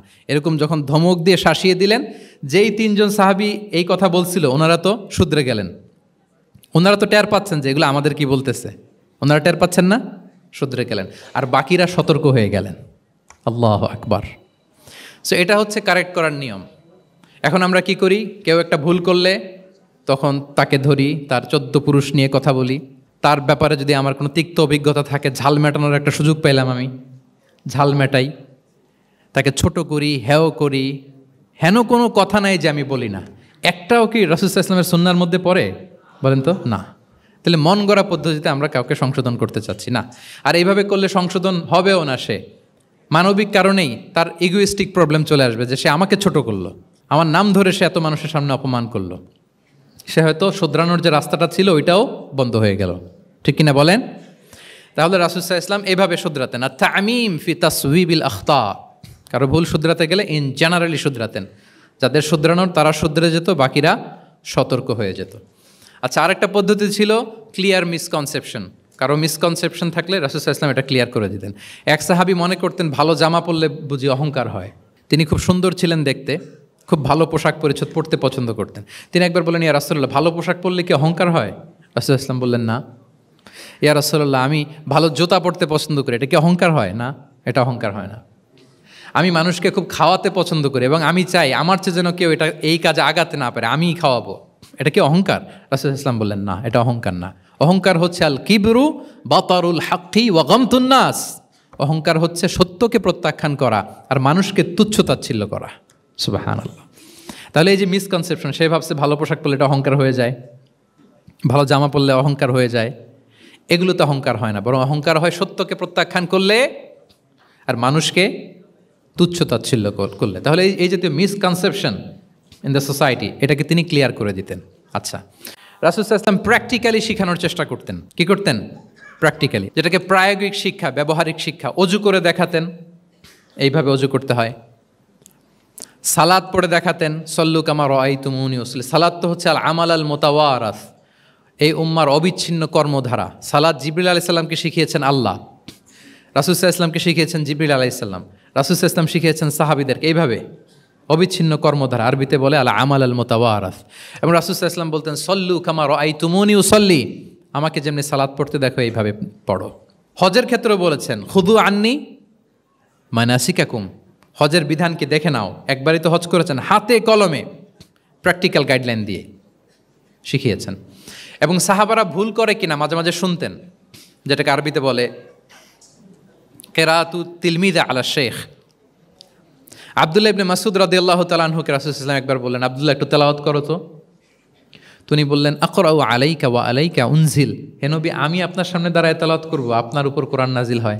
রাসূল সাল্লাল্লাহু আলাইহি ওয়াসাল্লাম বললেন যে, ইন্নী উহিব্বু আন আসমাআহু মিন গায়রি, হে আব্দুল্লাহ ইবনে মাসউদ, আমি কোরআন তেলাওয়াত তোমাদেরকে শোনাতে যেমনি পছন্দ করি, তোমরা কেউ পড়বা আর আমি শুনবো, এটাও খুব পছন্দ করি।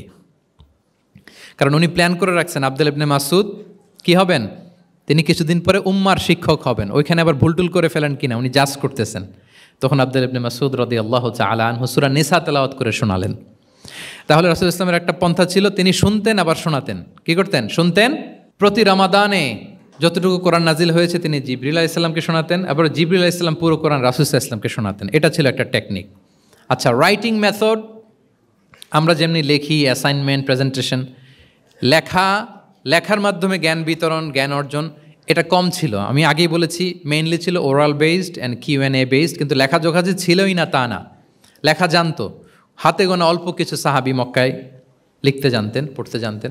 মদিনাতেও ইহুদিরা জানতো, কিন্তু অন্যান্যরা, আরবরা, তাদের মধ্যে লেখার যে কালচার, এটা ওইভাবে গড়ে ওঠেনি। জানতেন অল্প সংখ্যক লোক।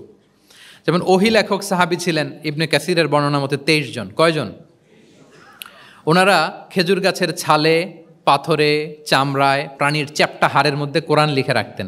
এবং রাসূল সাল্লাল্লাহু আলাইহি ওয়াসাল্লাম কোরআন ছাড়া অন্য কিছু ওনার কাছ থেকে যেন লিখে রাখা না হয়, এই মর্মে আদেশ জারি করেছেন, লা তাকতুবু আন্নি গায়রাল কোরআন ওমান কাতাবা আন্নি গায়রাল কোরআন ফালইয়ামহু, কোরআন ছাড়া কিছু লিখো না।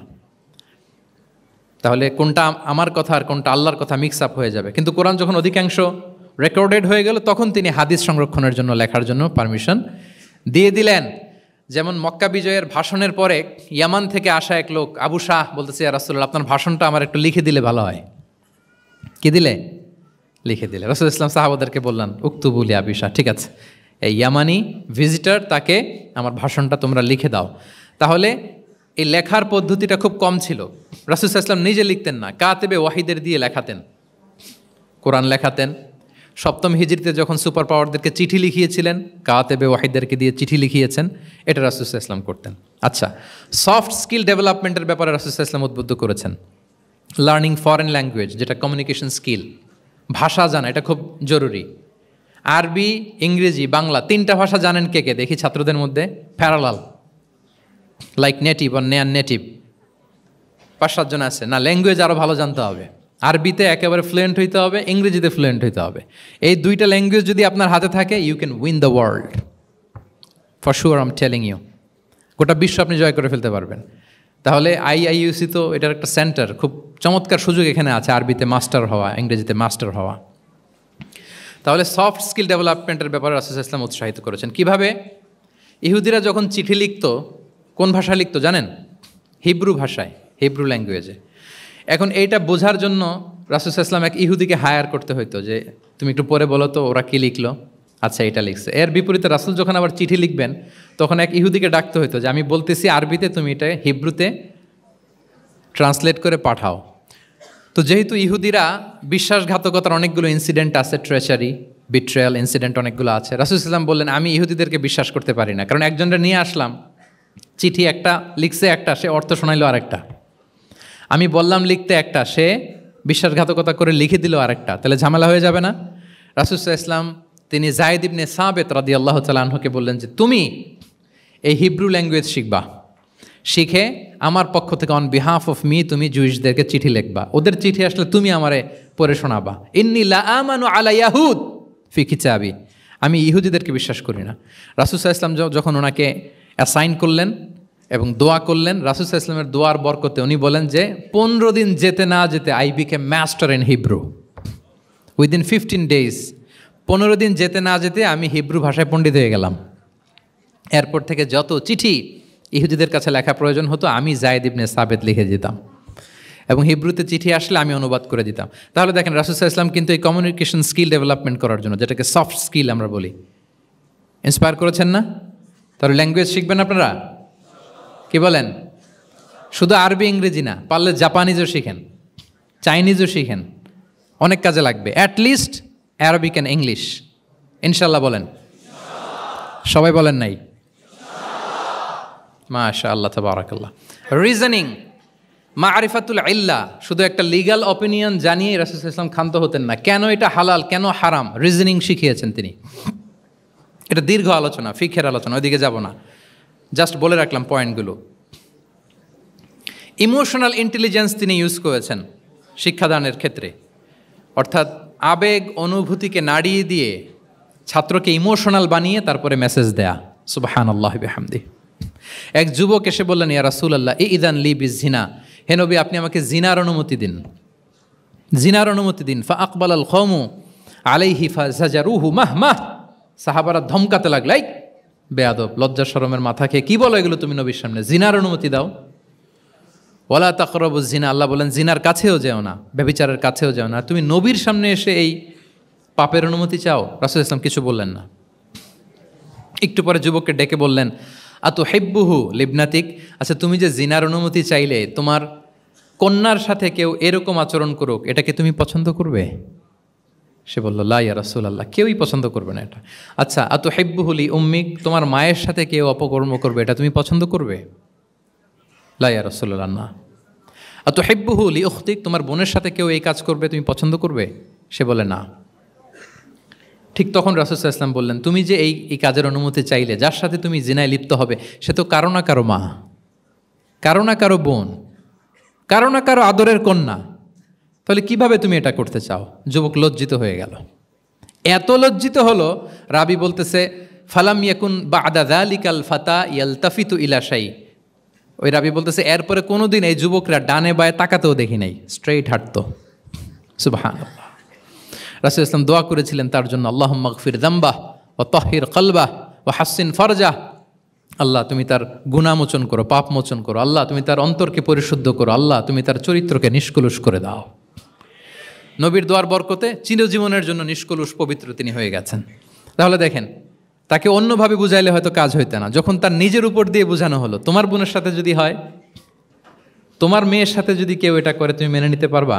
এটাকে বলে ইমোশনাল ইন্টেলিজেন্সকে কাজে লাগিয়ে মানুষের আবেগ অনুভূতিকে নাড়িয়ে দিয়ে teaching by touching the heart, teaching by touching the emotions. ইবনে আবি সালামা তিনি বলেন একবার রাসূল সাল্লাল্লাহু আলাইহি ওয়াসাল্লামের কোলে বসে, ছোটবেলায় কোলে বসার সৌভাগ্য আমার হয়েছিল এবং আমাদেরকে খাবার দেয়া হলো, তো তিনি ছোট মানুষ, একবার এদিক থেকে খায় ওদিক থেকে খায়। রাসূল সাল্লাল্লাহু আলাইহি ওয়াসাল্লাম বললেন ইয়া গোলাম, হে শিশু, সাম্মিল্লাহ, বিসমিল্লাহ বলো, ওকুল বিয়ামিনিক, বা হাতে না ডান হাতে খাও। দেখেন ছোটদেরকে কীভাবে শেখাতেন, তারবিয়া, চাইল্ড তারবিয়া। ওয়াকুল মিম্মা ইয়ালিক, তোমার সামনে যেটা আছে ওইটা খাও, এদিক থেকে ওদিক থেকে চারদিক থেকে নিও না। রাবি বলেন যে ফামা ঝালা তিলকা তু'মাতু বাদু, উনি বলতেছেন এরপর থেকে আজীবন আমার খাওয়ার স্টাইল এটাই হয়ে গেছে।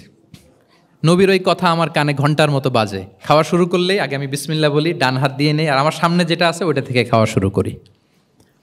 দেখেন চাইল্ড তারবিয়া কীভাবে করতেন। তাহলে এটিকেটস অফ হ্যাভিং ফুড কীভাবে খাবে রাসূল ইসলাম শিখালেন।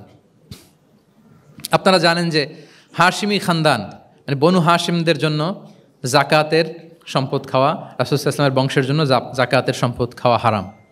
তো একবার জাকাতের সাদাকার খেজুর ছিল স্তূপ করা, রাসূল ইসলামের নাতি হাসান রাদিয়াল্লাহু তাআলা আনহু ছোট্ট মানুষ এসেই ওই খেজুর নিয়ে খেতে আরম্ভ করল। দূর থেকে রাসূল ইসলাম দেখে বললেন, কেখ কেখ এরমি বিহা। কেখ কেখ মানে আমরা বাংলা যেটাকে ওয়াক্থু, ওয়াক্থু মানে থু মেরে ফেলে দাও। এটা বলে তিনি হাসান রাদিয়াল্লাহু তাআলা আনহুর মুখ থেকে খেজুরটা বের করলেন আর বললেন, আলা তা'লাম আন্না লা নাকুলু সাদাকা, মানে নানা ভাই, আদরের নানা ভাই, তুমি কি জানো না আমরা সাদাকার সম্পদ খেতে পারি না, তাড়াতাড়ি ফেলে দাও। মুখ থেকে টেনে যে খেজুরটা নিয়েছিলেন হাসান রাদিয়াল্লাহু তাআলা আনহু সেটাকে রাসূল সাল্লাল্লাহু আলাইহি ওয়াসাল্লাম বের করে দিলেন। তাহলে এখানে কনসেপ্ট অফ হালাল অ্যান্ড হারাম ছোটবেলা থেকেই নানা ভাইকে উনি ক্লিয়ার করে দিচ্ছেন। আব্দুল্লাহ ইবনে আব্বাস রাদিয়াল্লাহু তাআলা আনহু রাসূল সাল্লাল্লাহু আলাইহি ওয়াসাল্লামের কী ছিলেন সম্পর্কে বলেন, কি ছিল? সবাই বলেন আওয়াজ করে। কাজিন, চাচাতো ভাই। আরেকটা সম্পর্ক ছিল রাসূল সাল্লাল্লাহু আলাইহি ওয়াসাল্লাম ওনার আর কি হইতো? খালু মাইমুনা বিনতুল হারিস রাদিয়াল্লাহু তাআলা আনহা, তিনি ছিলেন আব্দুল্লাহ ইবনে আব্বাসের খালা। আর যেহেতু রাসূল ইসলাম বিয়ে করেছিলেন ফলে রাসূল ইসলাম ওনার সম্পর্কের আরেক সম্পর্কে কি হয়? খালু। তো উনি খুব ছোট ছিলেন, এত ছোট যে রাসূল ইসলাম যখন ইন্তেকাল করেন তখন ওনার বয়স ছিল 13। আব্দুল্লাহ ইবনে আব্বাসের বয়স তখন কত? 13। তো ফলে ছোট মানুষ প্রায় খালার বাসায় রাতে থাকতো এবং রাসূল ইসলামের আশেপাশে ঘুমাতো। একবার রাসূল ইসলাম ওয়াশরুম করতে গেলেন দূরে এবং রাসূল ইসলামের অভ্যেস ছিল ওয়াশরুম সেরে এসেই অজু করতেন। তো উনি এসে দেখে ওনার অজুর পাত্রে কে যেন পানি রেখে দিচ্ছে। জিজ্ঞেস করলেন কে রেখেছে? বলা হলো যে আব্দুল্লাহ ইবনে আব্বাস রেখেছে। রাসূল ইসলাম এত খুশি হলেন যে এখন যে আমার এটা দরকার, ছোট্ট আব্দুল্লাহ এটা বুঝে ফেললো। উনি ওনাকে জড়িয়ে ধরে একটা দোয়া করলেন, আল্লাহুম্মা আল্লিমহুল কিতাব, আল্লাহুম্মা ফাক্কিহু ফিদ্দীন ওয়া আল্লিমহু তা'বিল। আল্লাহ আপনি আব্বাসকে কিতাবের জ্ঞান শিক্ষা দেন। এবং এই দোয়ার বরকতে উনি রাইসুল মুফাসসিরিন হয়েছেন। এই পৃথিবীতে যত মুফাসসির আসবে সব মুফাসসিরদের সম্রাট হচ্ছে আব্দুল্লাহ ইবনে আব্বাস রাদিয়াল্লাহু তাআলা আনহু। আচ্ছা, উনি কি শিখাতেন, কিভাবে শিখাতেন? তাহাজ্জুদের সময় রাসূল ইসলাম নামাজে দাঁড়ালেন, আব্দুল্লাহ ইবনে আব্বাস এসে রাসূল ইসলামের বাম দিকে দাঁড়ালেন। ছোট মানুষ ভাবছে আমিও যাই নামাজ পড়ি। আচ্ছা বলেন তো, যদি দুইজন হয় নামাজে, একজন ইমাম আর একজন মুসল্লি, মুসল্লি ইমামের কোন দিকে দাঁড়াবে? কিন্তু আব্দুল্লাহ ইবনে আব্বাস দাঁড়াইছে কোন দিকে? বাম দিকে, কারণ উনি ব্যাপারটা জানেন না। তখন রাসূল ইসলাম কী করলেন? হাত দিয়ে টেনে পিছন দিয়ে এনে ডান দিকে নিয়ে আসলেন। তাহলে রুলিংস অফ সালাতের সুন্নাহ কি, কীভাবে দাঁড়াতে হবে, এটা তিনি শিখালেন ছোট্ট আব্বাসকে, আব্দুল্লাহ ইবনে আব্বাসকে। এরকম অসংখ্য হাদিস আপনি সিরাতের পরতে পরতে, হাদিসের পরতে পরতে পাবেন যে বাচ্চাদেরকে, শুধু যে যুবকদেরকে, তরুণদেরকে রাসূল সাল্লাল্লাহু আলাইহি ওয়াসাল্লাম শিখিয়েছেন এমনটা না, বরং শিশুদেরকেও শিখিয়েছেন। এইভাবে রাসূল সাল্লাল্লাহু আলাইহি ওয়াসাল্লাম এমন এক শিক্ষা পদ্ধতি আমাদের জন্য উপহার দিয়েছেন যেটার মধ্য দিয়ে তিনি শ্রেষ্ঠতম প্রজন্ম, the best generation ever on আর্থ, যেটা আমি শুরুতে বলেছি, এবং তার ধারাবাহিকতা এর পরের প্রজন্মকেও শ্রেষ্ঠ প্রজন্ম বলা হয়েছে। এর পরের প্রজন্ম তিনটা জেনারেশন এই শিক্ষার, এই ওহির জ্ঞানের শিক্ষার ছোঁয়ায় তারা শ্রেষ্ঠ প্রজন্ম হয়েছে রাসূল সাল্লাল্লাহু আলাইহি ওয়াসাল্লামের এই শিক্ষা পদ্ধতির মধ্য দিয়ে। আমরা যদি সামারি করি যে রাসূল সাল্লাল্লাহু আলাইহি ওয়াসাল্লামের শিক্ষা পদ্ধতিটা কেমন ছিল, তাহলে বলতে হবে যে এটা উৎসাহমূলক ছিল, আশাব্যঞ্জক, কনফিডেন্ট বাড়া, ইন্সপায়ারিং ছিল। এটা কল্যাণকামিতায় ভরপুর ছিল, ওয়েল উইশিং ছিল। আমরা যেমনি কারো কথা শুনেই তার উত্তর দেই বা মাসালা বলে দেই, এরকম না। ইংরেজিতে এটাকে বলে এমপ্যাথেটিক। এমপ্যাথেটিক মানে খুব বেশি সুবিবেচক। He not only listen to the suffering of others, he use to feel it. তিনি ফিল করতেন। একজন এসে বলতেছে যে আমার এই সমস্যা, এটার এখন আমি কি করব? আমি জাস্ট বললাম এটার ইসলামী সমাধান এইটা, এটা হচ্ছে একটা। রাসূল ইসলাম এরকম না, যে বলতেছে তার কষ্টটা তিনি ফিল করার চেষ্টা করতেন, ফিল করে তখন তাকে গাইডলাইন দিতেন।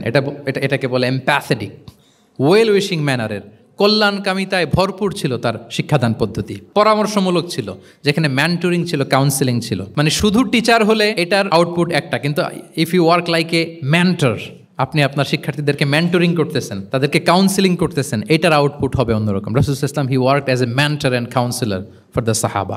সুবহানাল্লাহ। রাসূল সাল্লাল্লাহু আলাইহি ওয়াসাল্লামের দেওয়ার শিক্ষাটা ছিল বেসিক্যালি অ্যাডভাইজারি। আমরা মাঝে মাঝে অ্যাডভাইজারি নেই, দেখবেন বড় বড় নেতা লক্ষ লক্ষ টাকা বেতন দিয়ে অনেক বড় বড় উপদেষ্টা রাখে, তারা বিভিন্ন ধরনের অ্যাডভাইস দেয়। রাসূল সাল্লাল্লাহু আলাইহি ওয়াসাল্লাম এই সার্ভিসটা সাহাবাদেরকে দিতেন।